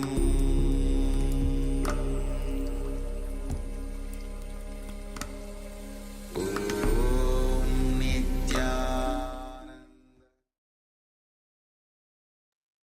Yes, you can now relax and take a moment and share with us how you went in this power manifestation. So were you able to feel the energy, the vibration of the object in your palm? Some of you that have done this power manifestation before, that have manifested this power manifestation in the past, we could see were really rolling the coconut, rolling the fruits directly right out of your hands. So congratulations, well done. For the others that haven't gotten to that point yet, we are working our way towards it, so don't worry. So now just take a moment and share with us. So for those of you, whether you're with us on two-way in the Zoom room or whether you are following us on YouTube, you can let us know how you went for this round of power manifestation. How did you experience? What did you experience? So go ahead and share with us in the chat box. Yes, and we also recommend if you are effortlessly rolling the coconut, that you can try out different levels of the power manifestation. We saw Ma Shu Yao was changing the hand, rolling from both hands. So that is one progression that you can do. But after that, you can maybe try to roll it from another person's hand if you have a person around you. Or you can place the object on a book or maybe even an electronic device. Somebody has shared that silicon is actually very responsive to the power of consciousness over matter. So placing the object on a silicon containing object, so means anything that has glass or microchips or any gadgets basically will be a good conductor for the spiritual energy for you to manifest this power through. So Swamiji has shared placing the object on a different surface, which is not a living body, not an organic substance. is a little bit more advanced of a power manifestation. And when you place the object on the ground itself, basically it is manifesting completion with Earth itself, with the entire ground on which you have walked your entire life. So manifesting the power from another person's hand. Yes, Jeremy has a tablet. That is exactly something that you can progress. So when you manifest the power from your hand successfully, you can move on to that next level. Manifesting the power from another person's hand is helping you to experience completion with that person, experiencing oneness with that person. Same way, you place the object on a book, experiencing oneness with that book. Placing the object on a table, experiencing oneness with that table. Placing the object on the ground, experiencing oneness with all ground that is there. So that is why we recommend to place it on smaller objects that we can easier relate to at first. Yes, Ma, we have received your message. We're going to see to translate it, or if anyone here in the chat is able to translate it for us, that would be great. Yes.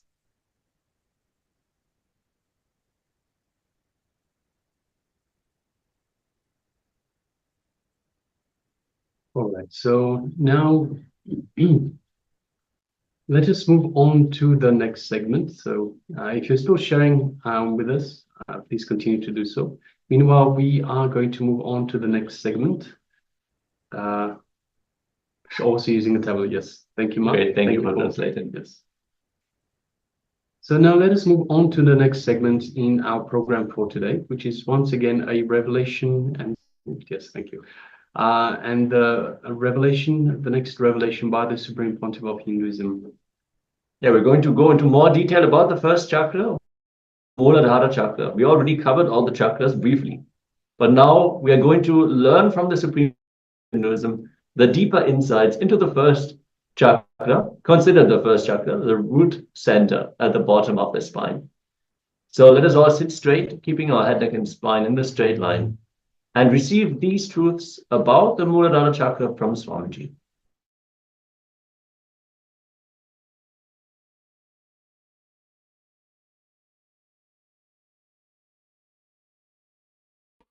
So now we come to the first chakra.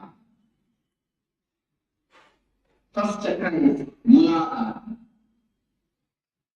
As I told you, there are two ways to open these chakras. One is meditation, and one is maturity.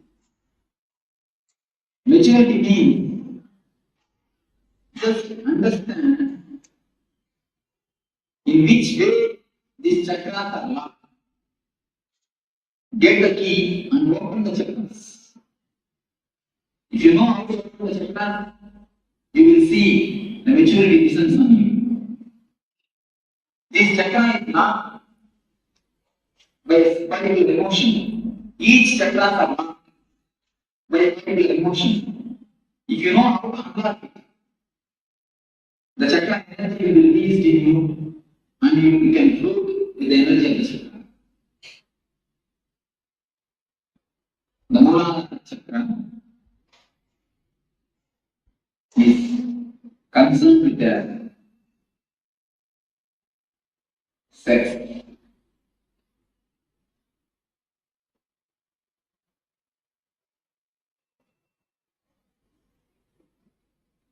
In the world, most talked about, most discussed about, most of the books are written about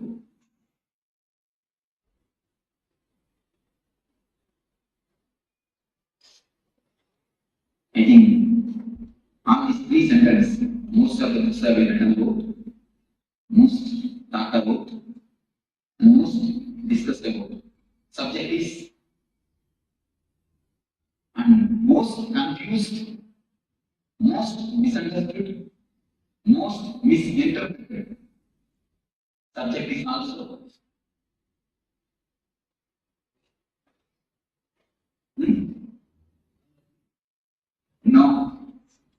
Now, text.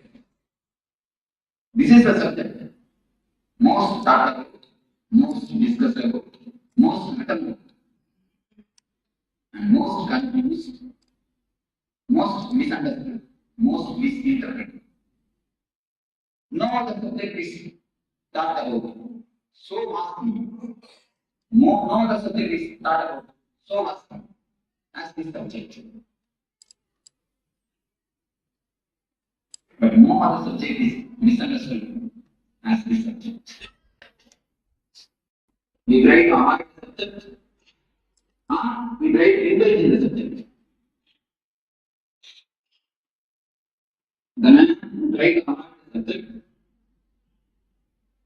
tries to avoid the big pit in front of him. If he doesn't know that pit is there, how is he going to transit? Man who tries to indulge in the subject is trying to jump into the pit.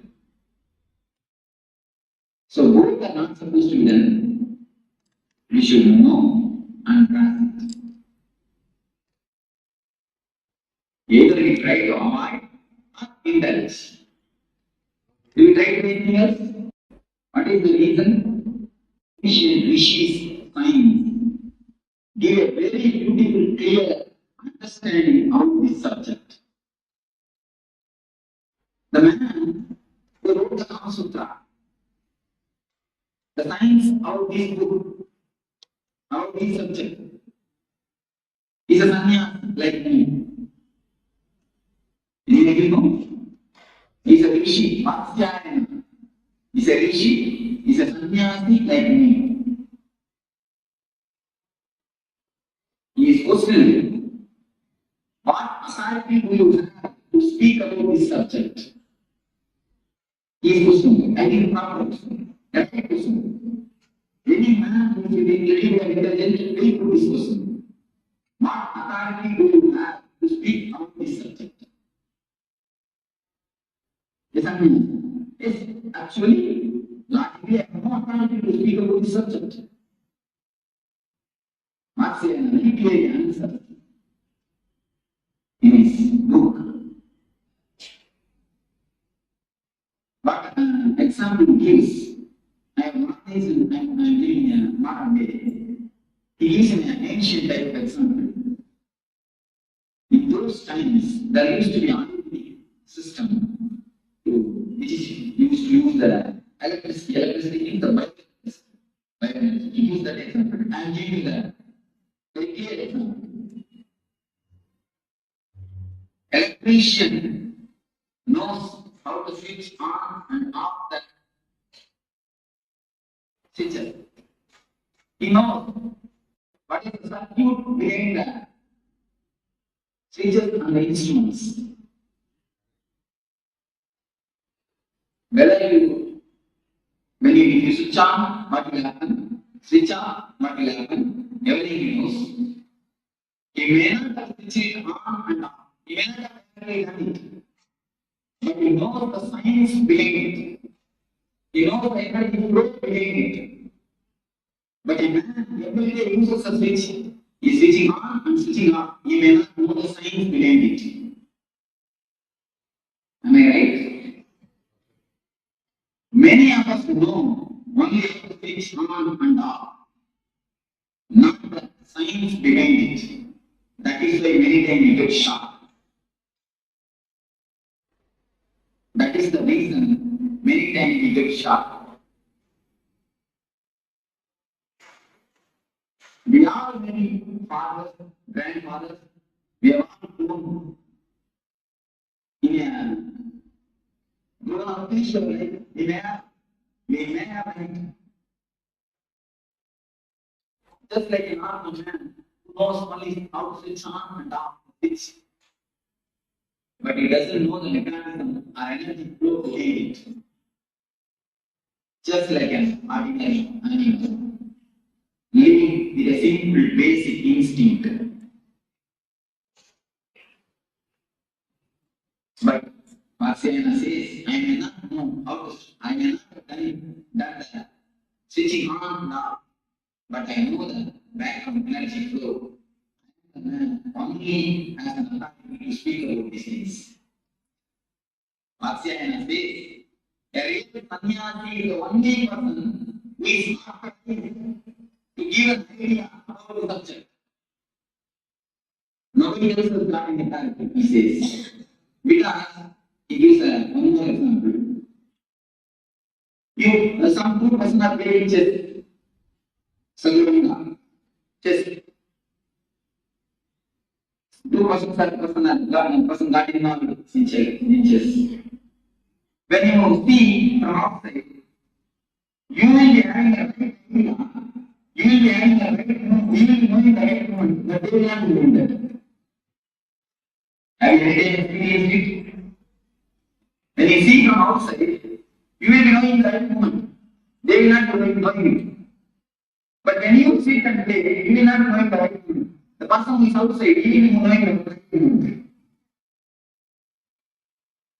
Have you accepted this? What is the reason? He has no pressure that he has to win. The man who witnesses has no pressure. The man who is outside has no pressure that he has to win. The pressure makes mind dull. So a man will jump out of this being, samsara. A man who is outside this being only can give a right idea about the being. If you are sitting in a giant wheel, you can take the example of giant wheel. If you are sitting in a giant wheel and rounding, can you give a giant wheel? Can you? When you jump out, when you are looking the things, seeing the things are happening, you can give a idea about giant wheel. So a man who has come out, who is beyond, who has transformed the energy, who has jumped out of the samsara chakra, can only give a right idea about this subject. So you know the person, what is sex? Today, biology proves all men are 51% men, 49% women. All women are 51% women, 48% men. Just 1% this way or that way. 1% this way or that way. But when we start moving, society doesn't allow the women part of us to express. When we do the meditation, many times I observe, men always cry, women try to laugh. What is the reason, you know? The women feminine part of us has been suppressed. The masculine part of the women has been suppressed by the society continuously.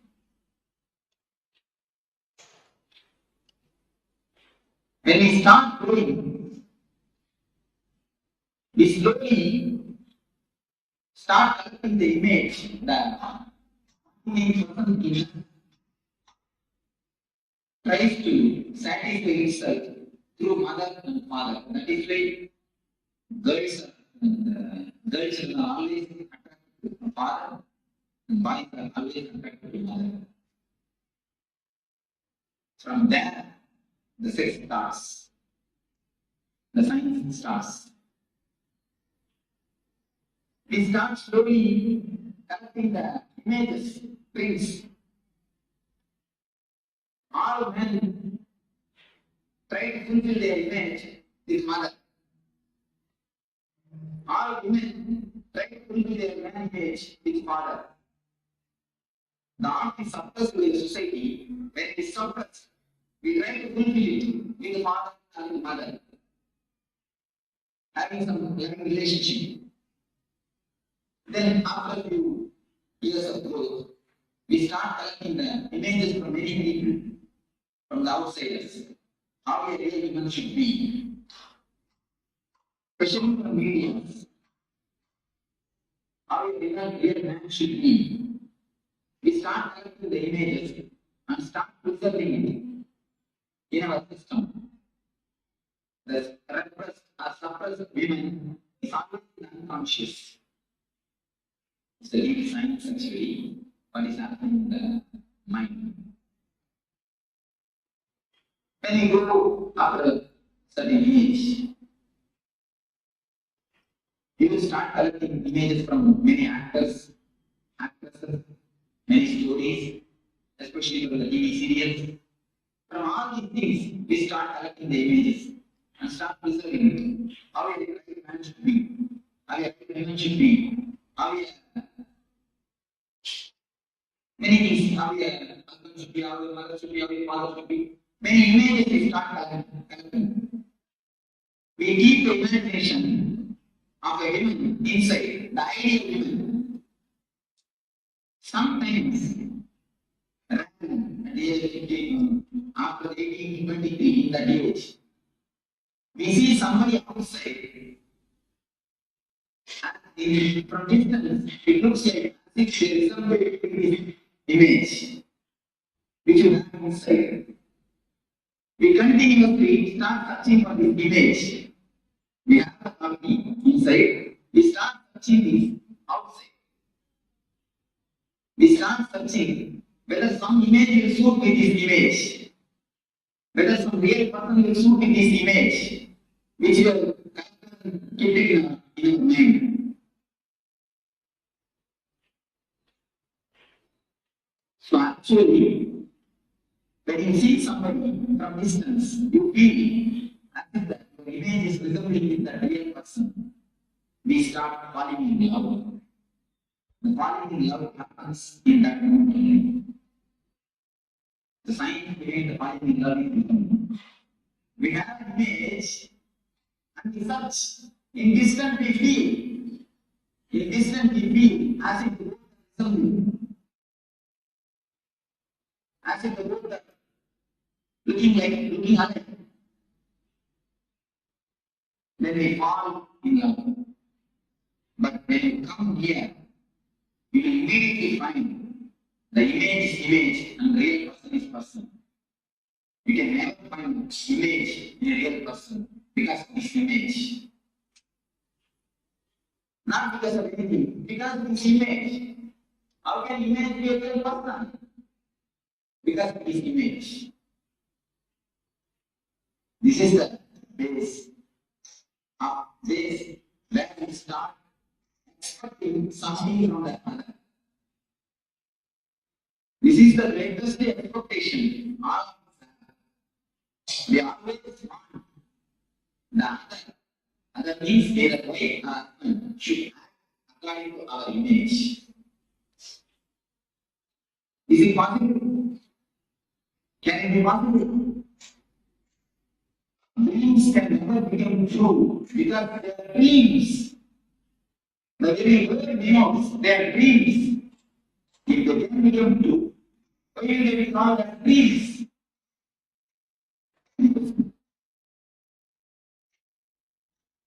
Just very clearly. Please listen with full attention and try to digest what I say. That's why very slowly. If any question please raise, now slowly come to the clarification. This is the way in which our expectations about others starts. We collect all types of images from media. Whenever we see the ideal person, we collect that image and leave it inside and try to actualize it. We try to make it a reality with a living person. Is it possible? It can never be. That is why all ends in failure. All capital letter ALL we can use. All without exception. There are, we can say there is an exception, one or two, like Krishna and Chakra. Both of them have no image. Both of them have no expectation. So something directly happened between them. If you love transmission, of course, that type of exception feeling. In ordinary play, all of us feel that we touch it. Men or women both feel that we touch it. The reason is the basic science will be such. If you don't understand, you put the blame on others. Others is never to be blamed. Blame, take the blame from you. You expected, you imagined, and you the imagination of others. Who will be the responsibility for the failure? Who can be the responsible? Who has to be the responsible? But do you understand that whatever they say is that in very practical reality, what is happening in a very life, but we never try to repeat it. It is happening in our everyday life, we never try to repeat it. Am I right? It always happens. We never repeat the good tools. Amen. So, when we see that our image is not a reality, when we saw from inside a distance, it looked like what is in my hand? Oh, it is green. That also looks like a green. When it comes near, no, it's little yellowish. When it comes more near, no, it's slight white. When it comes near, you will see it is red and it is white, it is green. Totally opposite and totally different. Then you think your desired harmony. Then what we do? We don't keep quiet. We start sculpturing the man according to our image. Women sculptures man, man starts sculpturing women. We try to possess each other. We try to make them into a matter. If you want some furniture, if you have a chair, you can keep it where you want. It will have, as you say, if you keep it there, it will be there. You can give it to somebody else. And if you have, you can make furniture according to you and keep it there. But as you possess this furniture, do you think you can possess your life person? If you possess a life person, what you are doing then? You are making a spirit into a matter. You are reducing a man into a matter. You are degrading him. When you degrade somebody, do you think she will respect you or he will respect you? No. Problem starts. Problem starts. The unending war starts. Almost I can say unending war. Unending war starts. Our the so-called life is nothing but this unending war. Any of your house, I can go more deep into this subject. Many of you can raise any questions. Almost. Always it goes in such a way. So we have an image and we start arguing. The 24 hours, she is in Anahata, you are also with Anahata. When you find her, you start listening. When she finds you, she starts listening. The house is continuously completely filled with sizzling sound. Keep quiet. Don't stand. All these sounds are filled with sizzling sounds.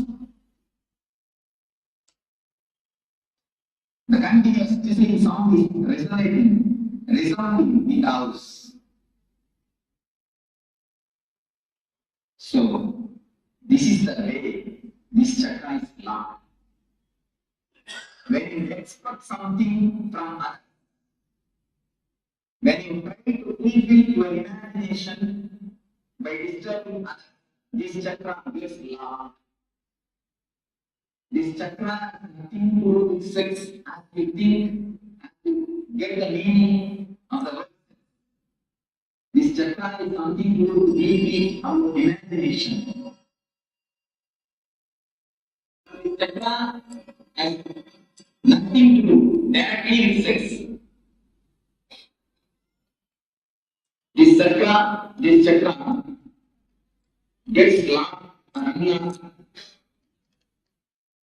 with the imaginations. When I say that this chakra has nothing to do with sex, I mean whether you are a brahmachari, sannyasi, or vilasa, this chakra can be opened. Even for sannyasi, this chakra can be locked. So it has nothing to do with the outer condition of life. I want to say, this has nothing to do with a so-called celibacy. A real celibacy is who can be called a real celibate. Man who has dropped his inner image. When a man drops the inner image, which he preserves, inner woman's image, he only can be called a real sannyasi. Even if you live in a vilasta life, if you drop this image, if you drop the chisel and the hammer from your hand, if you stop chiseling the hammer, you will be a brahmachari. Your Muladhara chakra will be opened. You will get having the real benefit of this chakra opening. Do you understand what I say? So the outer conditions, whether you live a married life or unmarried life, has nothing to do with this chakra. Don't think only for sannyasi, this Muladhara chakra can be opened. This can be opened for anybody. Yes, because we are not looking to us. We never turn inside. We go everywhere, but never inside. Just drop expecting, just drop chiseling the hand. Then this chakra will automatically open. When you drop the imagination of hero, the chakra will automatically open. Actually, when you have the imagination, many people come to me and ask, Swamiji, in my house only we two are living, but there is no peace. There is no peace, only we two. We don't even have son. Myself and my wife, both are living, but there is no peace. I used to tell them, no. With two persons, that is always peace. You are not two, you are four. Your imagination always. She, her imagination around you. You four. With four, peace can live. Peace can be seen. With four, peace can never live. With two, peace can live. With four, it is impossible. So if we drop the imaginations, two things happen. Yes. What I mean is, we always start the images of heroes and keep it in our mind. We want that should be in reality from our husband, from our wife. That is the way I understand. Yes, if you drop that, this chakra can be opened. Don't expect that it should be according to you. You should act according to you. Not only about husband and wife, even our father and mother will need an idea. How can we want to be today as a mama? The final thing you will write. Today, please go and write and see. One thing I will just tell them and then we will come. Father, mother, wife. If you don't know your husband, no problem. If you have Sun and sun and daughter. This five hours from five relationship. You write how you expect them to be, how you feel, the ideal harmony. You just write down to the points. So all these five relationships, ideal your vision. The ideal father, ideal mother, ideal son, ideal wife, ideal husband. You will find deep down unconscious. You will find this. All your ideas are just from the TV serials and cinema.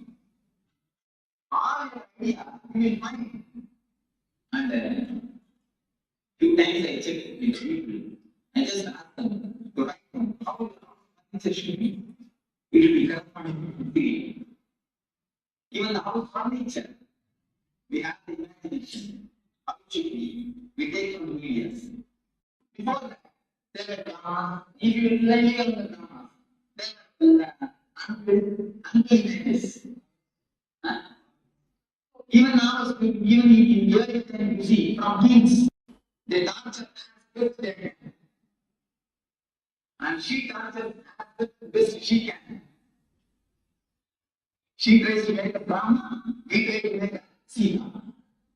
But finally, what happens? We do not know what happens. Anyway, so the imagination and trying to present it disturbs this chakra. If you can stop the imagination, if you can stop chiseling the other, this chakra will be completely open. The people who share the problem with the dangerous problems. If you diagnose your mind, you will be having this problem of imagination and trying to project it and forcing upon others. Of course, women have their own way to force. They don't go with chiseling, they force with tears. They force with tears and cry. So they have their own ways.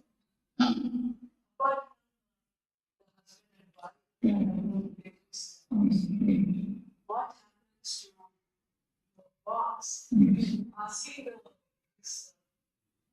like according to he wants to do what about You see, if they so in Islam world there is no other way. One thing you can do, you do your arm with consciously. Do arm and see that it doesn't disturb you. It can now if you chisel, afterwards we come and sit and feel the breathing consciousness. I have told you. I have done something wrong. If you do it consciously, you will not give overdose. Even if you are angry, angry is just like a money. Anger is a great energy given to us. It is a great presentation of God. One person came to me and he says, I am not able to control that anger. I told him, take control of your anger and keep it in your watch. Puja every day. He started laughing. Swami, what you are telling? I told him, please do it and then come and tell me. Anger is a great energy given to you by God. When you worship that energy, when you have respect for that energy, you will not misuse it. Lust is also a great energy given to you by God. Kama is a great Shakti given to you by God, which can produce another life. But you are misusing it, dissipating it, because we don't have respect on the energy. You never misuse the money. You never pay it because you have respect for money. But you won't pay the anger. If you have done for 5 rupees job, you pay only 5 rupees. But if you have done the 5 rupees only a mistake, you pay 50 rupees anger. If you are conscious at that moment, you will pay only 5 rupees. If you are paying the 5 rupees anger, you will never feel guilty, I assure you, I promise you. Because you pay, you never pay, you come and feel guilty. To compensate the overpayment, you feel guilty. If you pay me how much mistake he has done. You just play that much hand. I don't say don't play hand. You have to play hand. You pay money for to play hand. Pay hand. Be happy. Only that much. If you are conscious, you can meditate. Yes. In all it also. You see, all of it is very good. And once you really, you will feel the tremendous respect towards them. You will not face it. Afterwards, the devotee came and really told me, Swami, no, I'm not going to be angry. Because it's not respecting that. Once you respect the energy, you will never taste it. We never feel that anger is an energy. When you get to see what happens, a new type of energy goes on. Your eyes are getting red, and blood starts flowing more, and beating faster. See the difference? See the energy difference? Because we always fight with the energy. If we don't fight with the energy, if we know how to use it consciously, we will never have that. There is no need that other person should know. You see, you can show that out of the result. You can, what you are thinking is, if I don't show enough result out of the result, enough impact, enough punch, you will not respect me next time. That's what you are saying. You can give a punch, there is nothing wrong. But see that you are not disturbed. That is what I mean by the word consciously angry. If you are angry consciously, you will disturb him. You will give him a right to, but you will not be that disturbed. Be very clear. This is the situation. I handle the situation. This much only. Don't allow the situation to control you. You control the situation. And be handled. What has to be done? Logically, clearly, do it. Do it perfectly. Then afterwards, don't feel guilty. If you are done it consciously, you will not feel guilty. Yes, right word. Now, reduces the right word. Same day, knowledge about lust reduces the lust. Because both are one and the same. Both emotions are two sides of the same coin. If it is allowed, it is called lust, calm. If it is stopped, if some obstruction comes, then it turns as anger. If somebody doesn't allow you have what you want, then immediately it is not it transforms. It becomes anger. So both emotions are two sides of the same coin. So how to open this chakra is just drop all the imaginations which you have. Don't expect anything.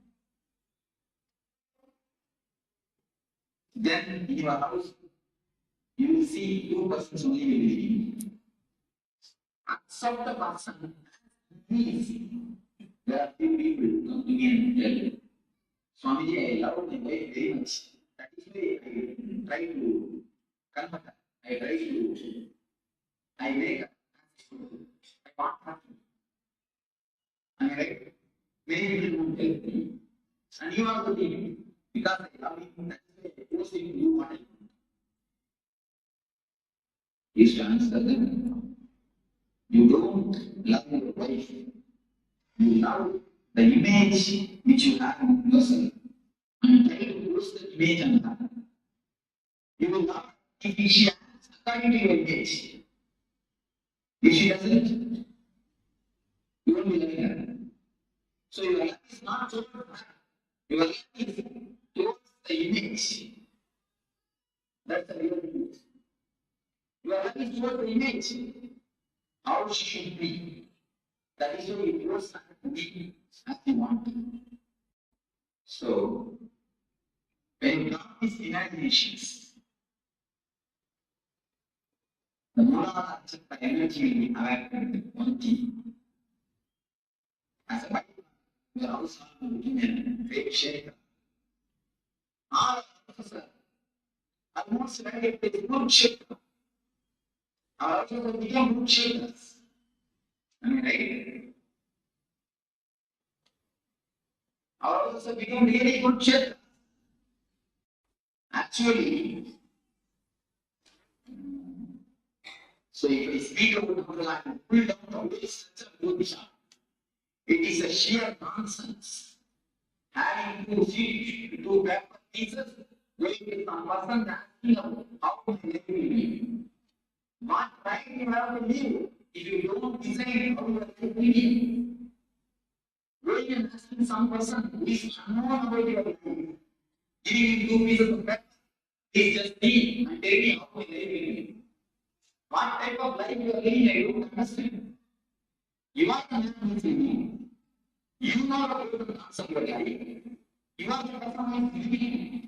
You don't know about your life, but when you ask to live, then what type of intelligence, which intelligence we are living, I don't know. It is sheer bullshit. In Jyotish Shastra, there is a science. There is some truth. In original Jyotish Shastra, it is complete science. But going to some Jyotish is another reality.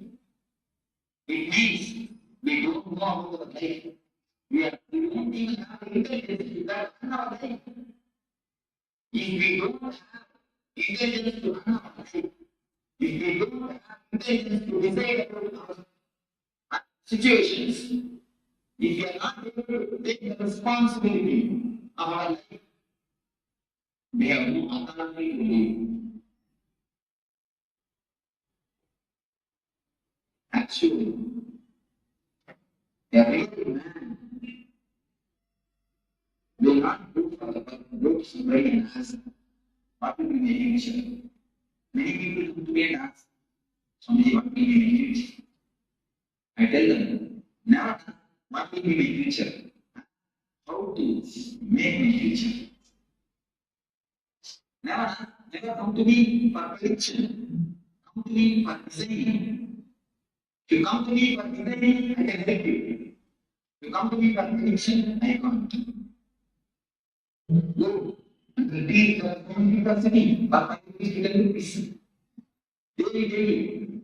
Go how to live it. Going and asking a parent, there are videos me. How to live it. The parent itself doesn't know its life. It is anti-value.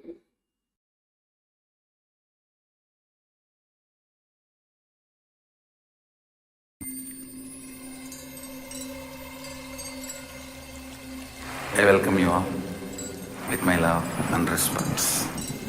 Let you all open all your three eyes.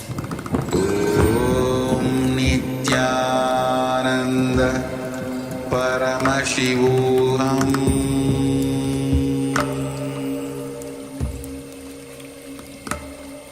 Om Nithyananda Paramashivoham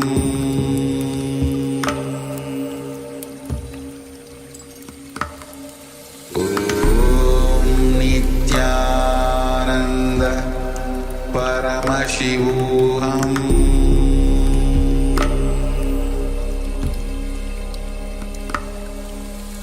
Om Nithyananda Paramashivoham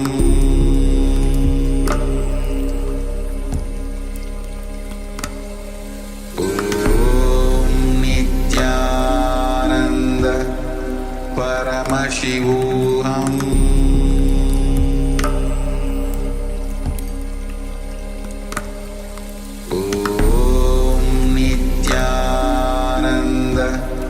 Paramashivoham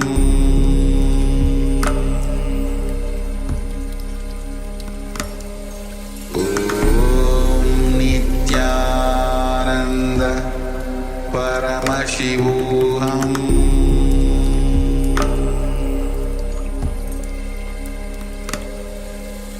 Om Nithyananda Paramashivoham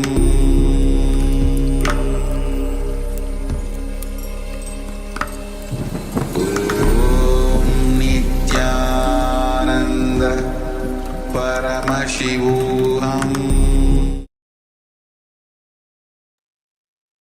Yes, welcome back. So that was wonderful introduction into Muladhara Chakra. So revelations by the Supreme Pontiff of Hinduism about the Muladhara Chakra, which is the root chakra, the one that is found at the bottom of the spine, the root center. So let us now move into the internalization exercise for that same Muladhara Chakra. And once again, if you have any questions, please do let us know. Let us know in the chat box, and we will address all the questions, all the concerns, any challenges that you might have.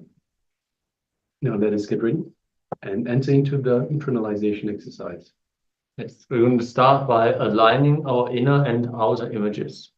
So for that, first make 2 columns in your workbook titled Inner Image and Outer Image. In the first column, make a list of your top 10 inner images, beliefs you have about yourself. For example, I am weak, I'm friendly, I'm unlucky, etc.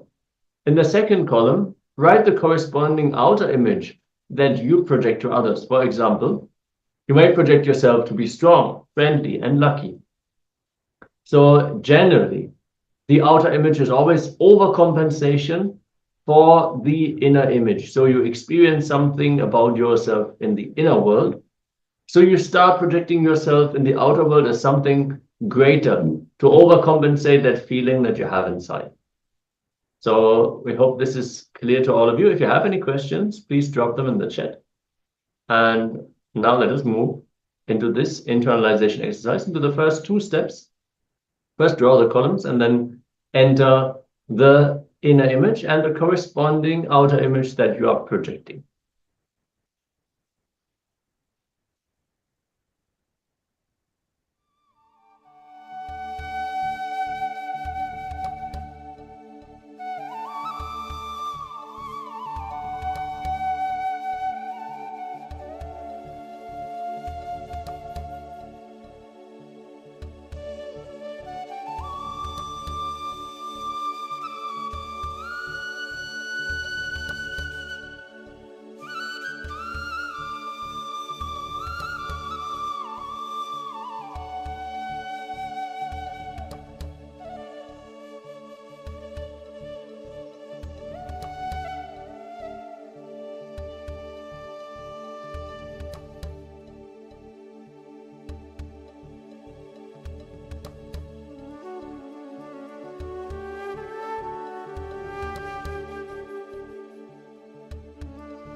Now, let us compare each inner image and outer image that you have noted down. Wherever there is a conflict, start turning your inner image and tuning your inner image and outer image, what you perceive as you and what you project as you to others, by always choosing the higher idea. For example, wherever your outer image is higher than your inner image, decide to tune your inner image. Wherever your inner image is higher than your outer image, decide to tune your outer image. Don't reduce what you project yourself to be for others, but increase what you perceive yourself to be for you. So let us continue.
Now repeat this for each point. Compare both identities. Whatever qualities are best in both, choose those. You can draw a star against all your best. You can draw a star against all the best outer images or the best inner images. If there are some great qualities in your inner image, you need to raise your outer image to match that. If there are some great qualities in the outer image that you project to others, you need to raise your inner image to match that which you project. Continuously tune yourself to your peak image. Let us continue.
Now we'll move to the final step of this exercise.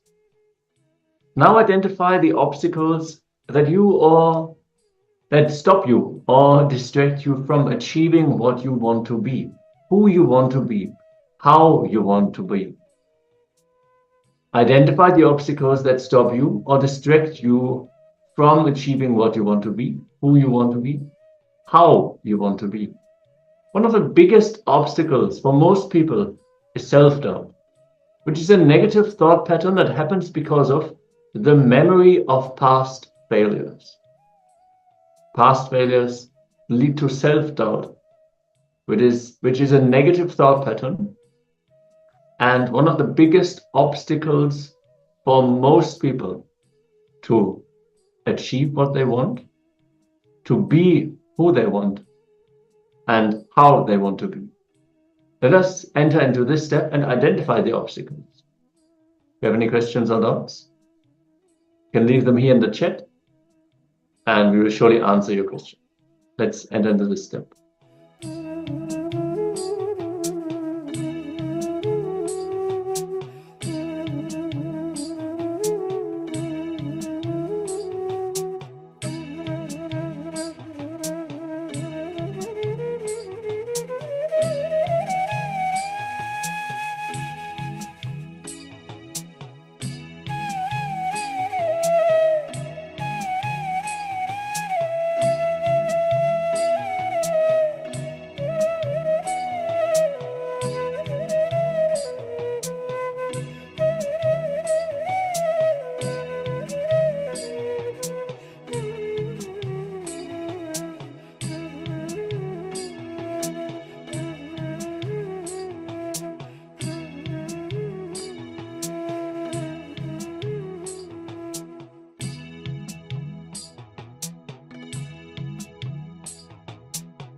So you can now relax.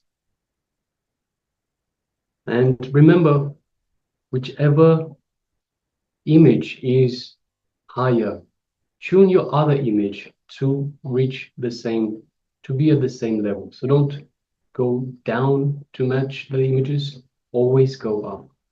Once again, if your inner image is higher than your outer image, then tune your outer image to the same level as the inner image.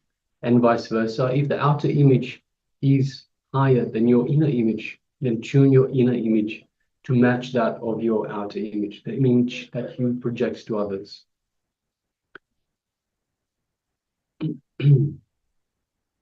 Whichever thought is in alignment with your peak possibility.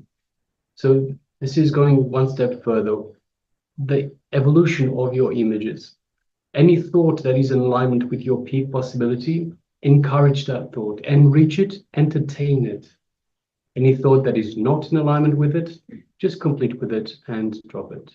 Consciously, decisively complete with the pattern, the thought that arrives that is not in alignment with your higher image. And go on completing every day with the patterns that are stopping you from achieving your peak possibility. So this way, all the time we bring ourselves to the peak possibility. We complete with anything that doesn't is not in alignment with the peak possibility. So again and again, we keep coming back to that peak possibility. Understand, even the other's image, the idea that other people have about us, if that is higher than what we cognize about ourselves, consider it, encourage it, empower yourself.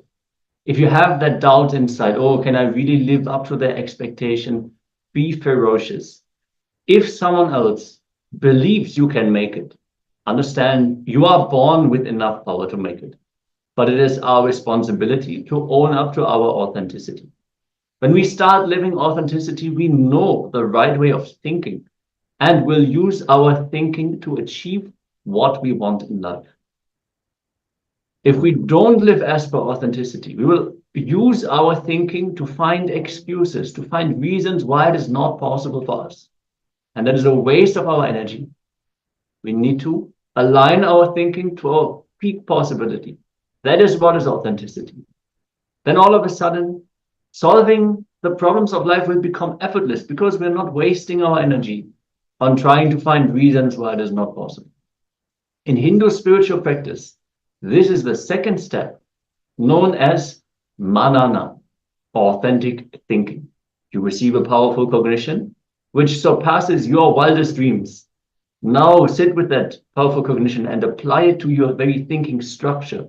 Restructure your brain to be able to utilize this thinking structure in your day-to-day life.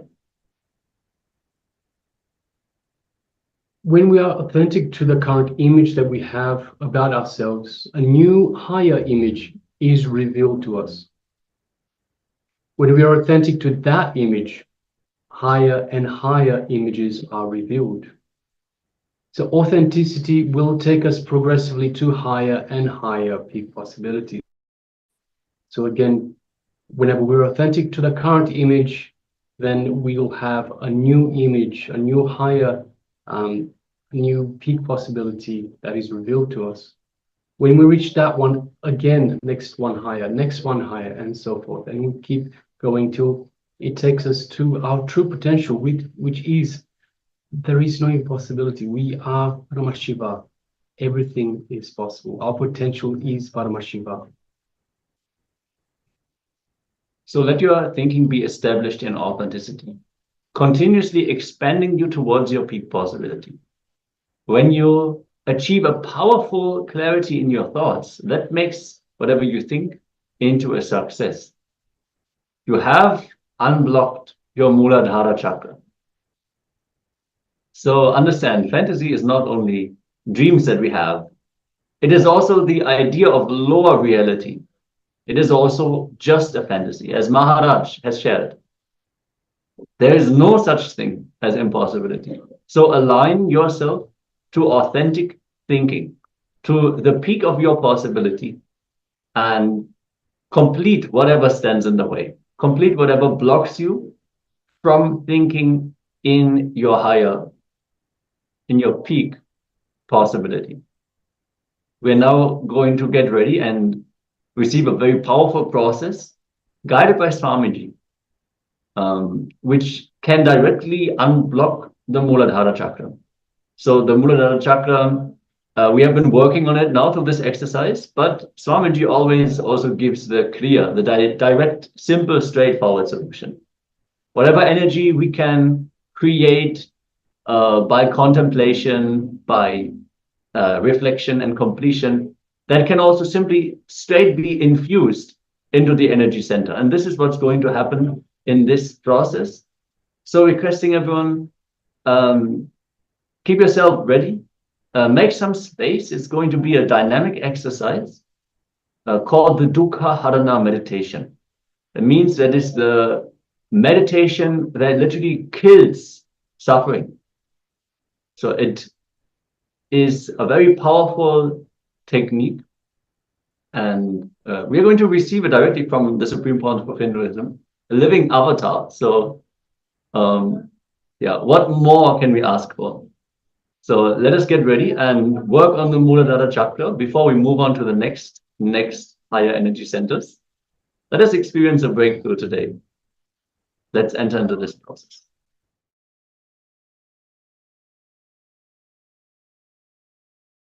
ब्रह्मानन्दं परमसुगदं केवलं ज्ञानमूर्तिं वादीतं गगनसदृशं तत्त्वमस्यादिलक्ष्यम् एकं नित्यं विमलमचलं सर्वदी साक्षिभूतं भावातीतं त्रिगुणरहितं सद्गुरुं तं Namami.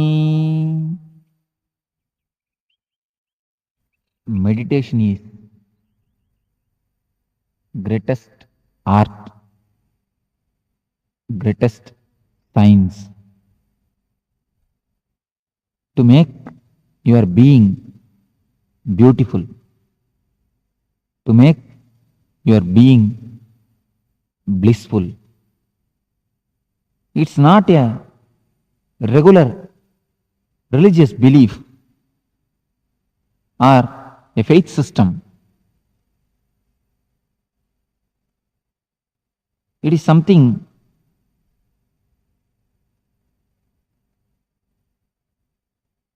which can directly touch your life, transform your being, which is practical spiritual life. It's not a belief system.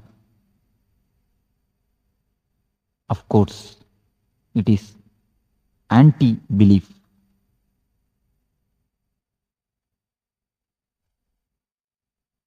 It will make you not to believe anything or anybody. You will be completely independent and individual. As it has become a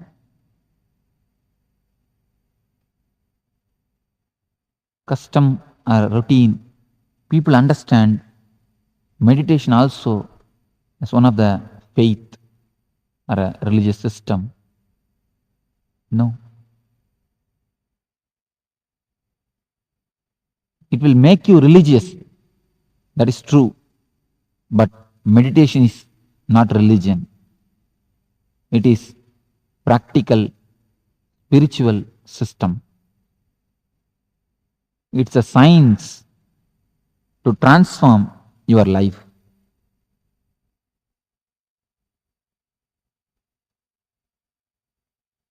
What is meditation? Meditation means immediately all of us understand or try to imagine an old man with big beard sitting in the bank of some river, closing his eyes, silently trying to hum small mantras.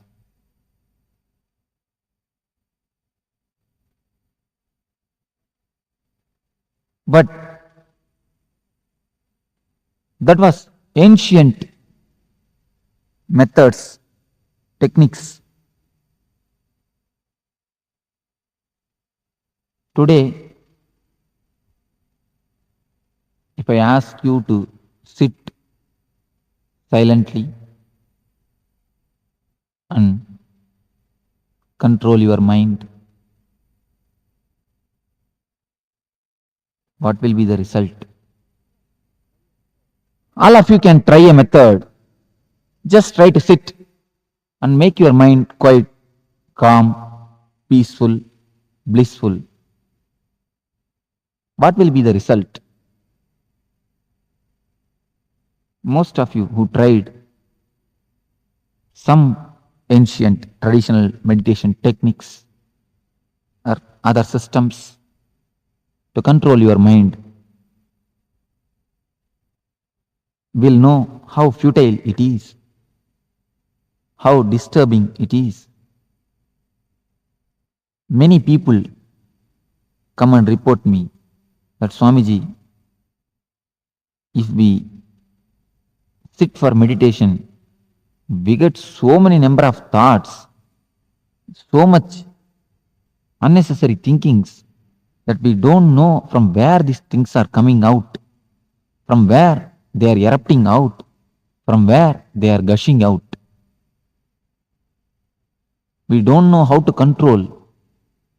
We don't know what to do. Almost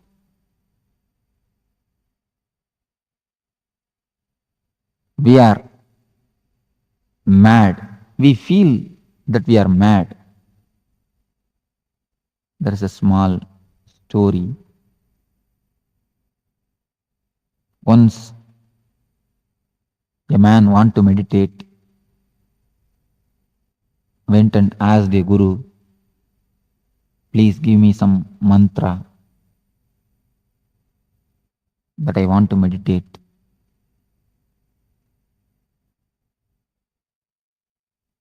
That guru gave him one mantra and told him,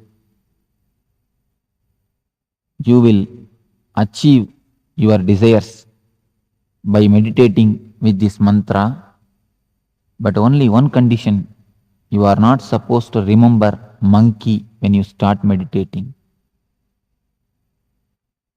This man told, okay, oh yes, verily, this is not a big condition, because none of us remember monkey, and he also never remembers monkey, unless he is the devotee of Anjaneya.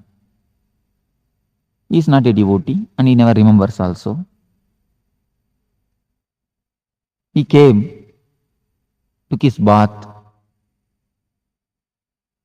and sat for meditation. As soon as he started the mantra, you all can really imagine what would be the first thing which entered in his mind, thought which occurred in his mind. Surely nothing but monkey. Guru has already given an instruction.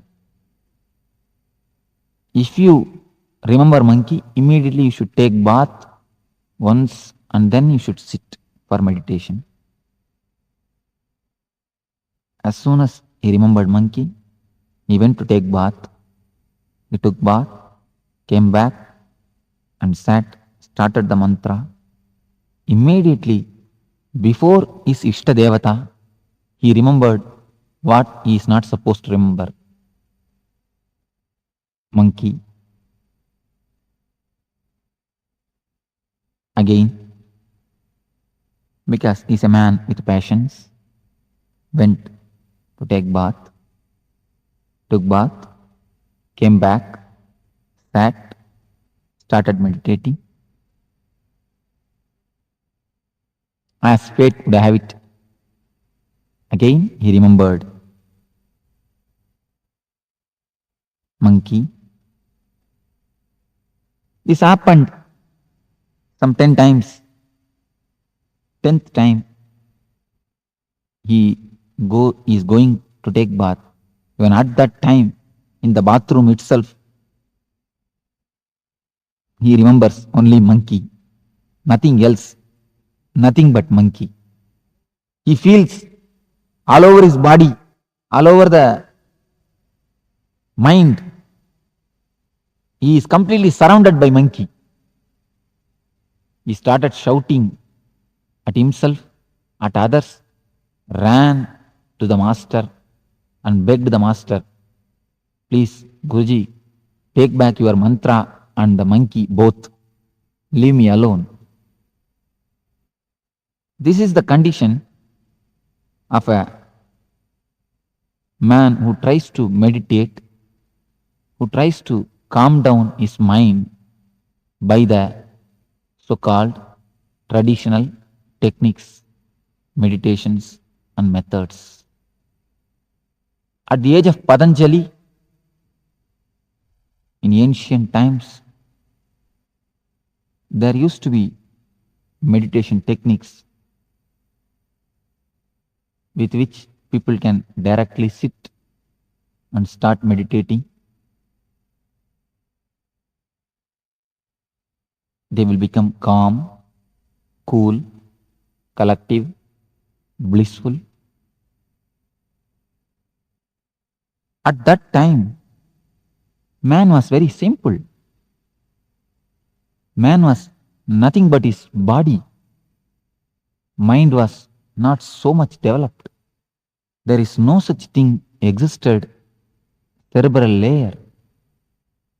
Today, the greatest problem, the biggest problem of man is cerebral layer, cerebrality. At that time, in ancient times, those techniques worked out. Those techniques really helped. But today, direct silent sitting methods won't do.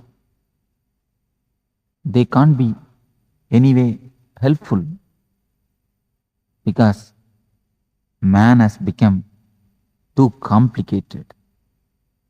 Man has become neurotic. In modern day, neurosis has become a normal state of whole humanity.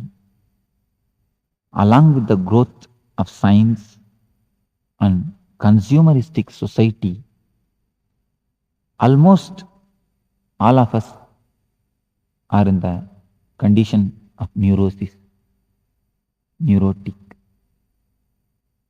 So, the ancient techniques,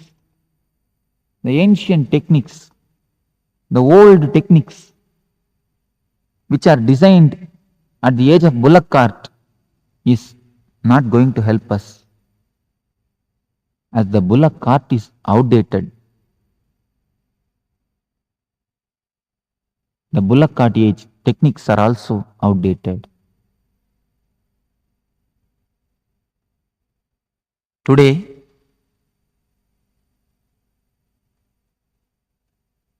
techniques designed at the age of bullock cart, you may be able to have a little bit benefit, no doubt. You will be able to travel, but only in the bullock cart speed, not with the jet speed. But today is jet age. So modern day masters, modern day mystics have designed techniques with which you can travel in a jet speed in your inner space, inner sky, where you can fly yourself from alone to alone. Here is a technique which is called Duka harana. To make you flower, to make bliss, ananda to flower in you, to transform your being. This technique will help you really to meditate, throwing out your cerebral layer. Let us see what is cerebral layer. Complication in the mind which is created by medias is cerebral layer. Continuously you are bombarded by medias, TV, radio, advertisement boards, hoardings, newspaper, many consumeristic ideas, consumer products are injected in your being. You are hypnotized, you are continuously mesmerized. For example, wherever you turn, a certain product is advertised. Lux is best soap. In book, you read the same thing. In paper, you read the same thing. In TV, you see the same thing. In radio, you hear the same thing. In hoardings also, you see the same thing. Then, naturally, when you go to shop in a half-sleep state, you ask, give me Lux. Just like that, whole your being is completely filled with the cerebral ideas, with the imaginary livings, with a lot of imaginations. Unless you throw out your suppressed desires, suppressed emotions from your being, you can't sit quietly. You can't sit silently. This is the meditation through which I am trying to pull out the insanity in you. I am not trying to force sanity in you. I am trying to bring out, erupt out the insanity in you. Then naturally sanity, bliss will flower, blossom in you. You are already in Nithyananda. You are with Nithyananda. Only thing, I have to kill the Duka. I have to kill the layer of Duka. I have to cut the layer of Duka to make you Nithyananda. I have to bring it out, the Dukkha which is in you. This technique will help you to kill the Dukkha, to throw out the Dukkha from you. That is why this is called Dukkha harana. This technique will help you to throw out all the suppressed emotions, repressed anger, and cleanse your being, make you well-being. Let us enter into the technique. This is called Dukkha harana. Various masters have used this technique using various names. This technique is designed from the message of all the enlightened mystics. First, this technique lasts for 30 minutes. First 10 minutes, chaotic breathing, deep breathing with no system, with no regular breathing system. First 10 minutes, you are supposed to breathe chaotically. We start with breathing because breathing is the bridge to universe. Breathing is the system with which you are living. With breathing, you are alive. Your mind and breathing has got a deep relationship between each other. If your mind is calm, your breath also will be slow, steady. If your mind is aggressive, restless, Your breath also will be restless. So your breath and mind is very closely connected.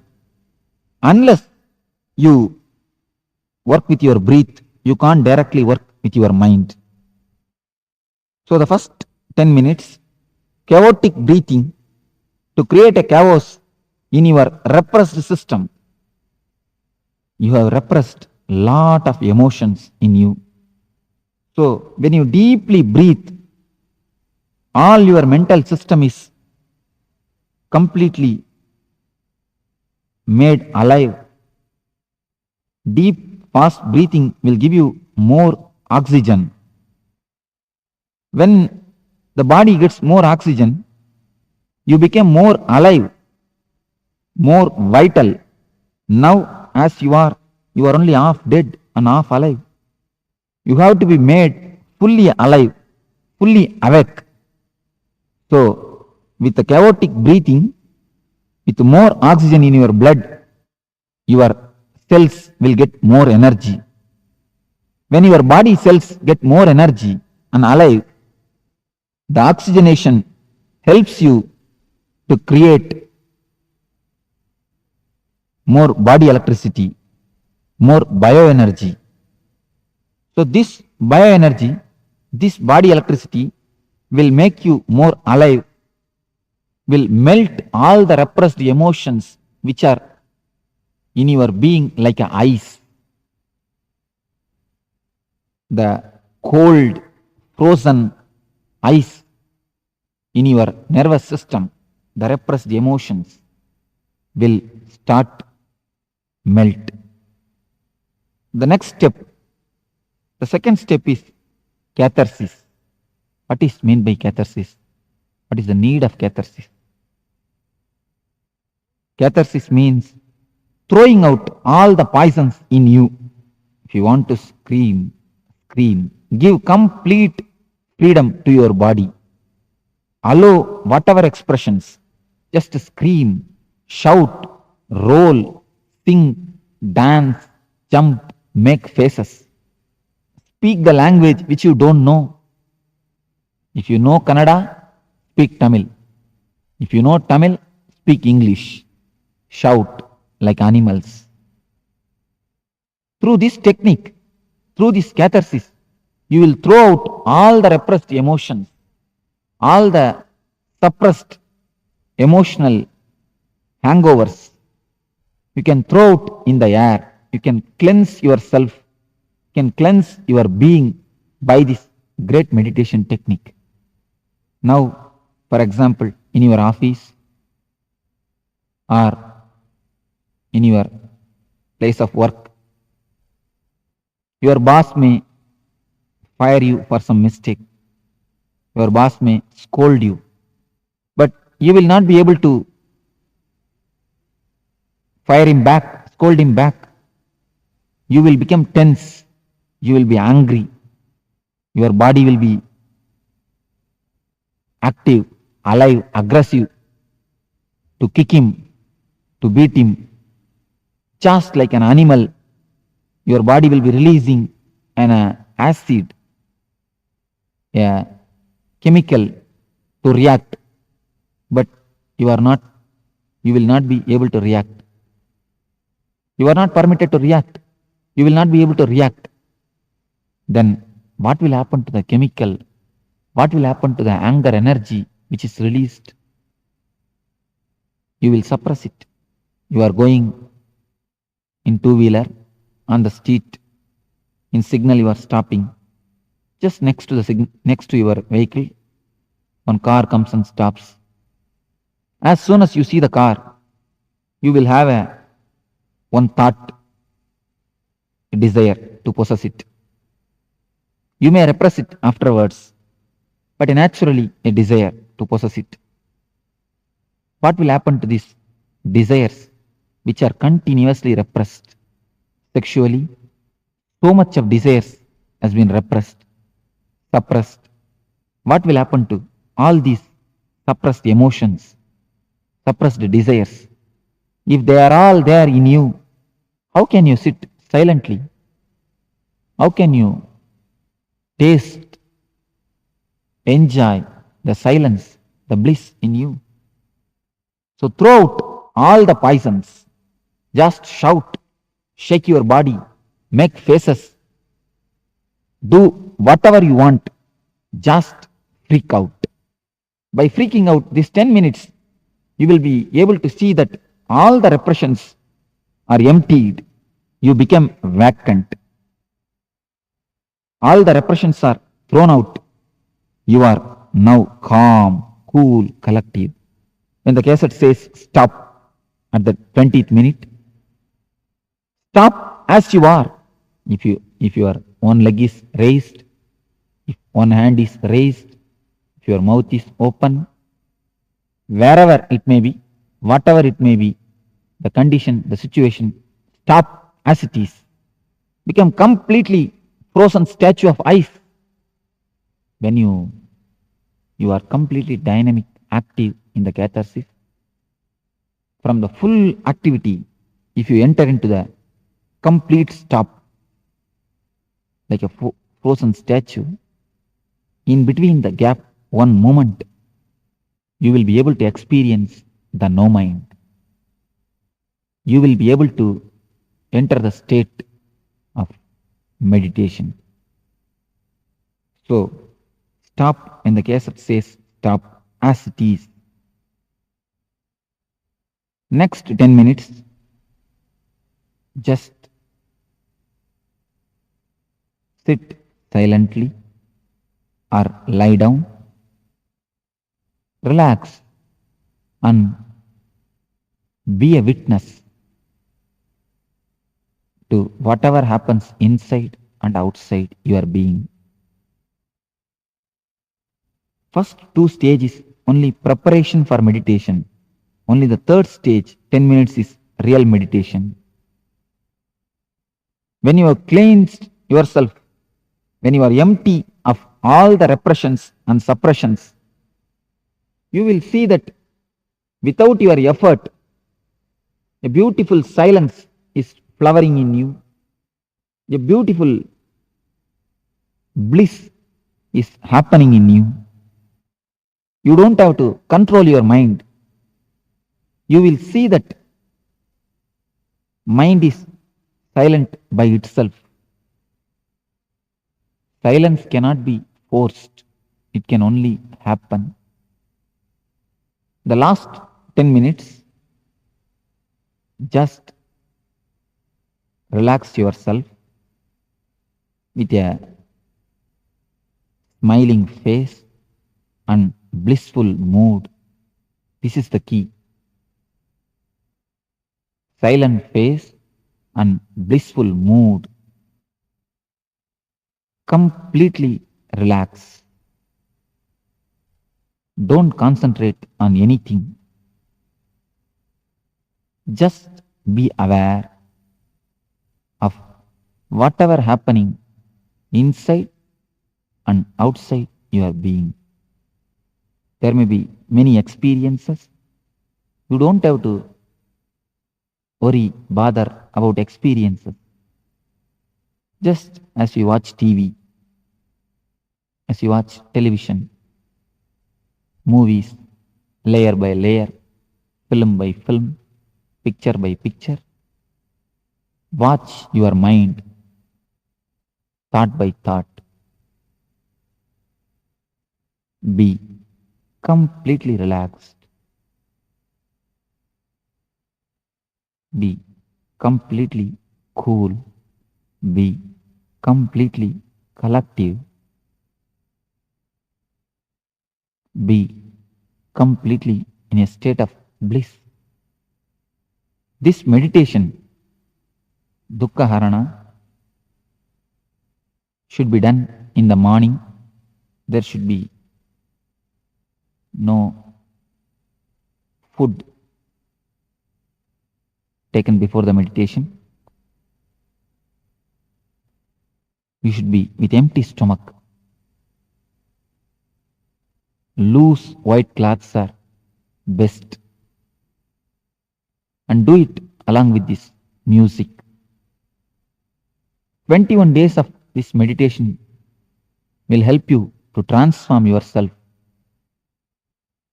You will feel as if you have taken a psychological bath. You are cleansed completely.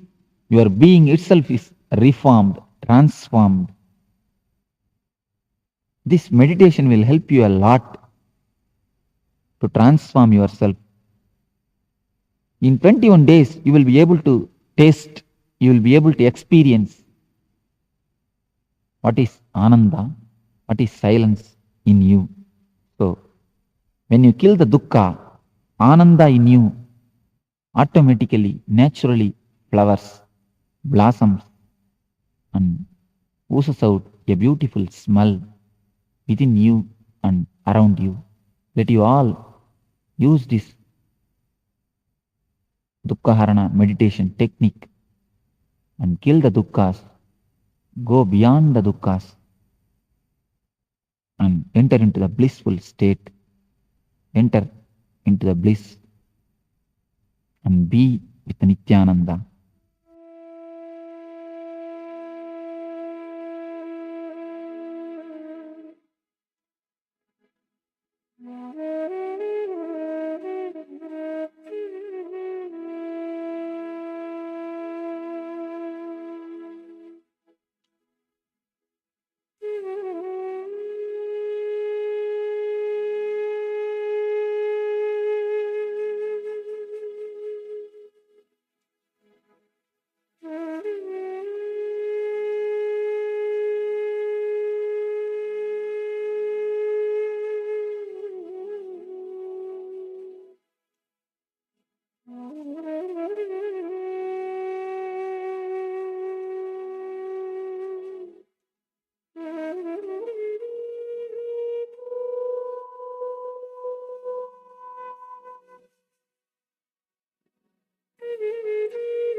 Om.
Yes. You can slowly relax from this intense meditation, the Dukharana meditation. A meditation to take out all your engraved memories and loosen out.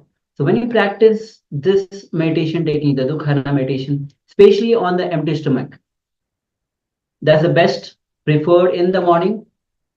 Wearing loose white clothing is the best for this meditation. This 21 days of Dukharana meditation will simply transform your being. 21 days. And it is just like taking a psychological bath with this meditation. You will be able to experience the silence in you, the silence, that intense silence which is within you. And when you kill the dukkha means sorrow. When you kill the sorrow, ananda, the bliss flowers in you and send forth you the perfume which is in you. And there are various effects, benefits of this meditation technique. So now we'll be moving on with the power manifestation session, as today we are doing the power of consciousness over matter. So requesting all of you, if you have the coconut with you, that's great. You can place, bring a coconut and place the coconut on your palm. Make sure that you're placing your palm flat and keep the coconut on your palm.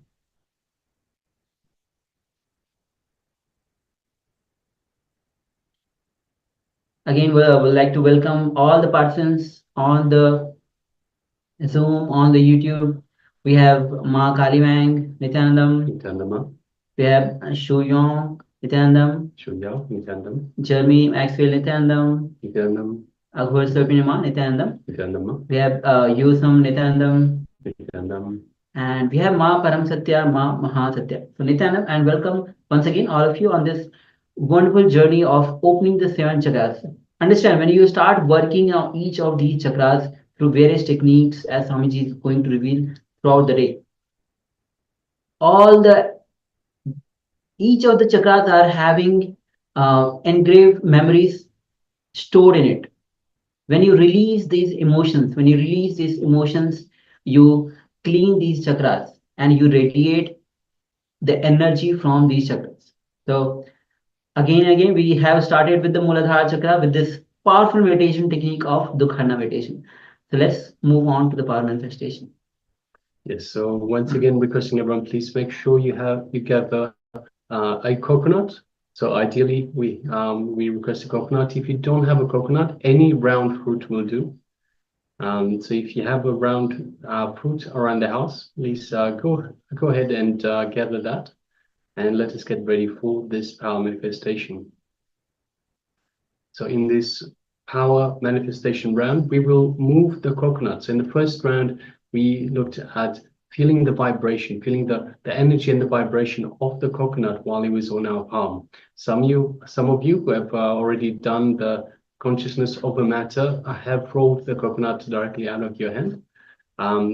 Congratulations, well done.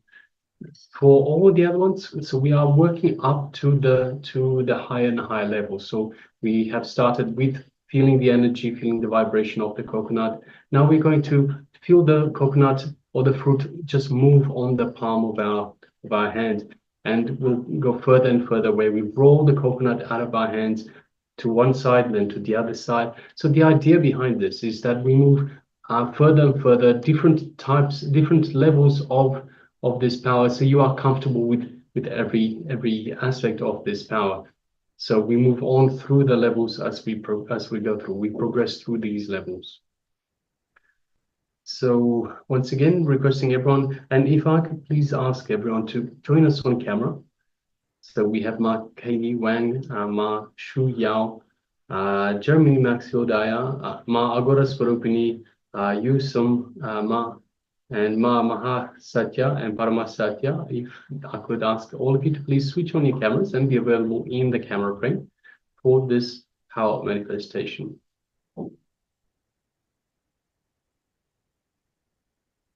Right, so once you have the coconut ready, so just place it on your palm. So keep the palm straight once again. Place the coconut on your palm and we will move the coconut in our palms. So sit comfortably with the head, neck, and spine in a straight line. And then let us bring our awareness to our inner space, which is just below the heart center. Let us visualize Swamiji in our inner space. And let's connect to Swamiji in our inner space. Just a remembrance, the mere remembrance of Swamiji in our inner space invokes the Master, invokes the Supreme Pontiff of Hinduism in our Ananda Kanda, our inner space. So let us connect to Swamiji.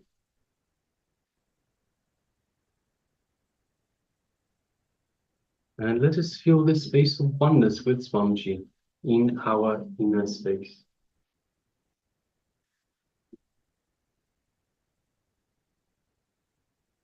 Let us bring our awareness to our third eye, just between the eyebrows.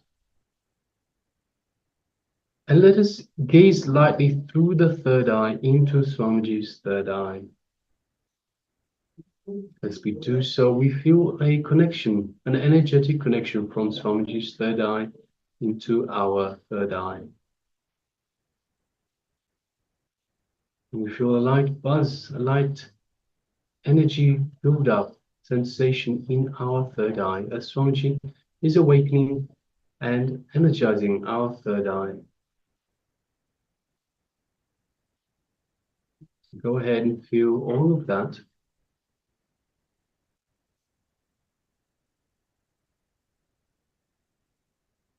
Now let us start chanting the Mahavakya to further connect to Swamiji. Om Nithyananda Paramashivoham. Om Nithyananda Paramashivoham.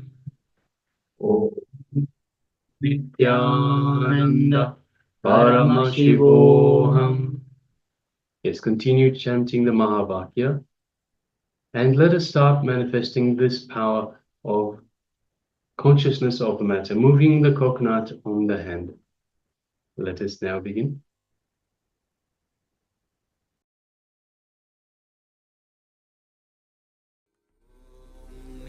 Nithyananda Paramashivoham.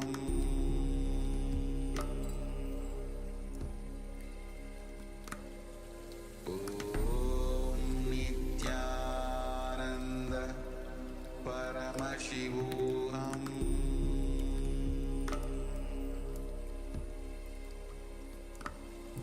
Om Nithyananda Paramashivoham.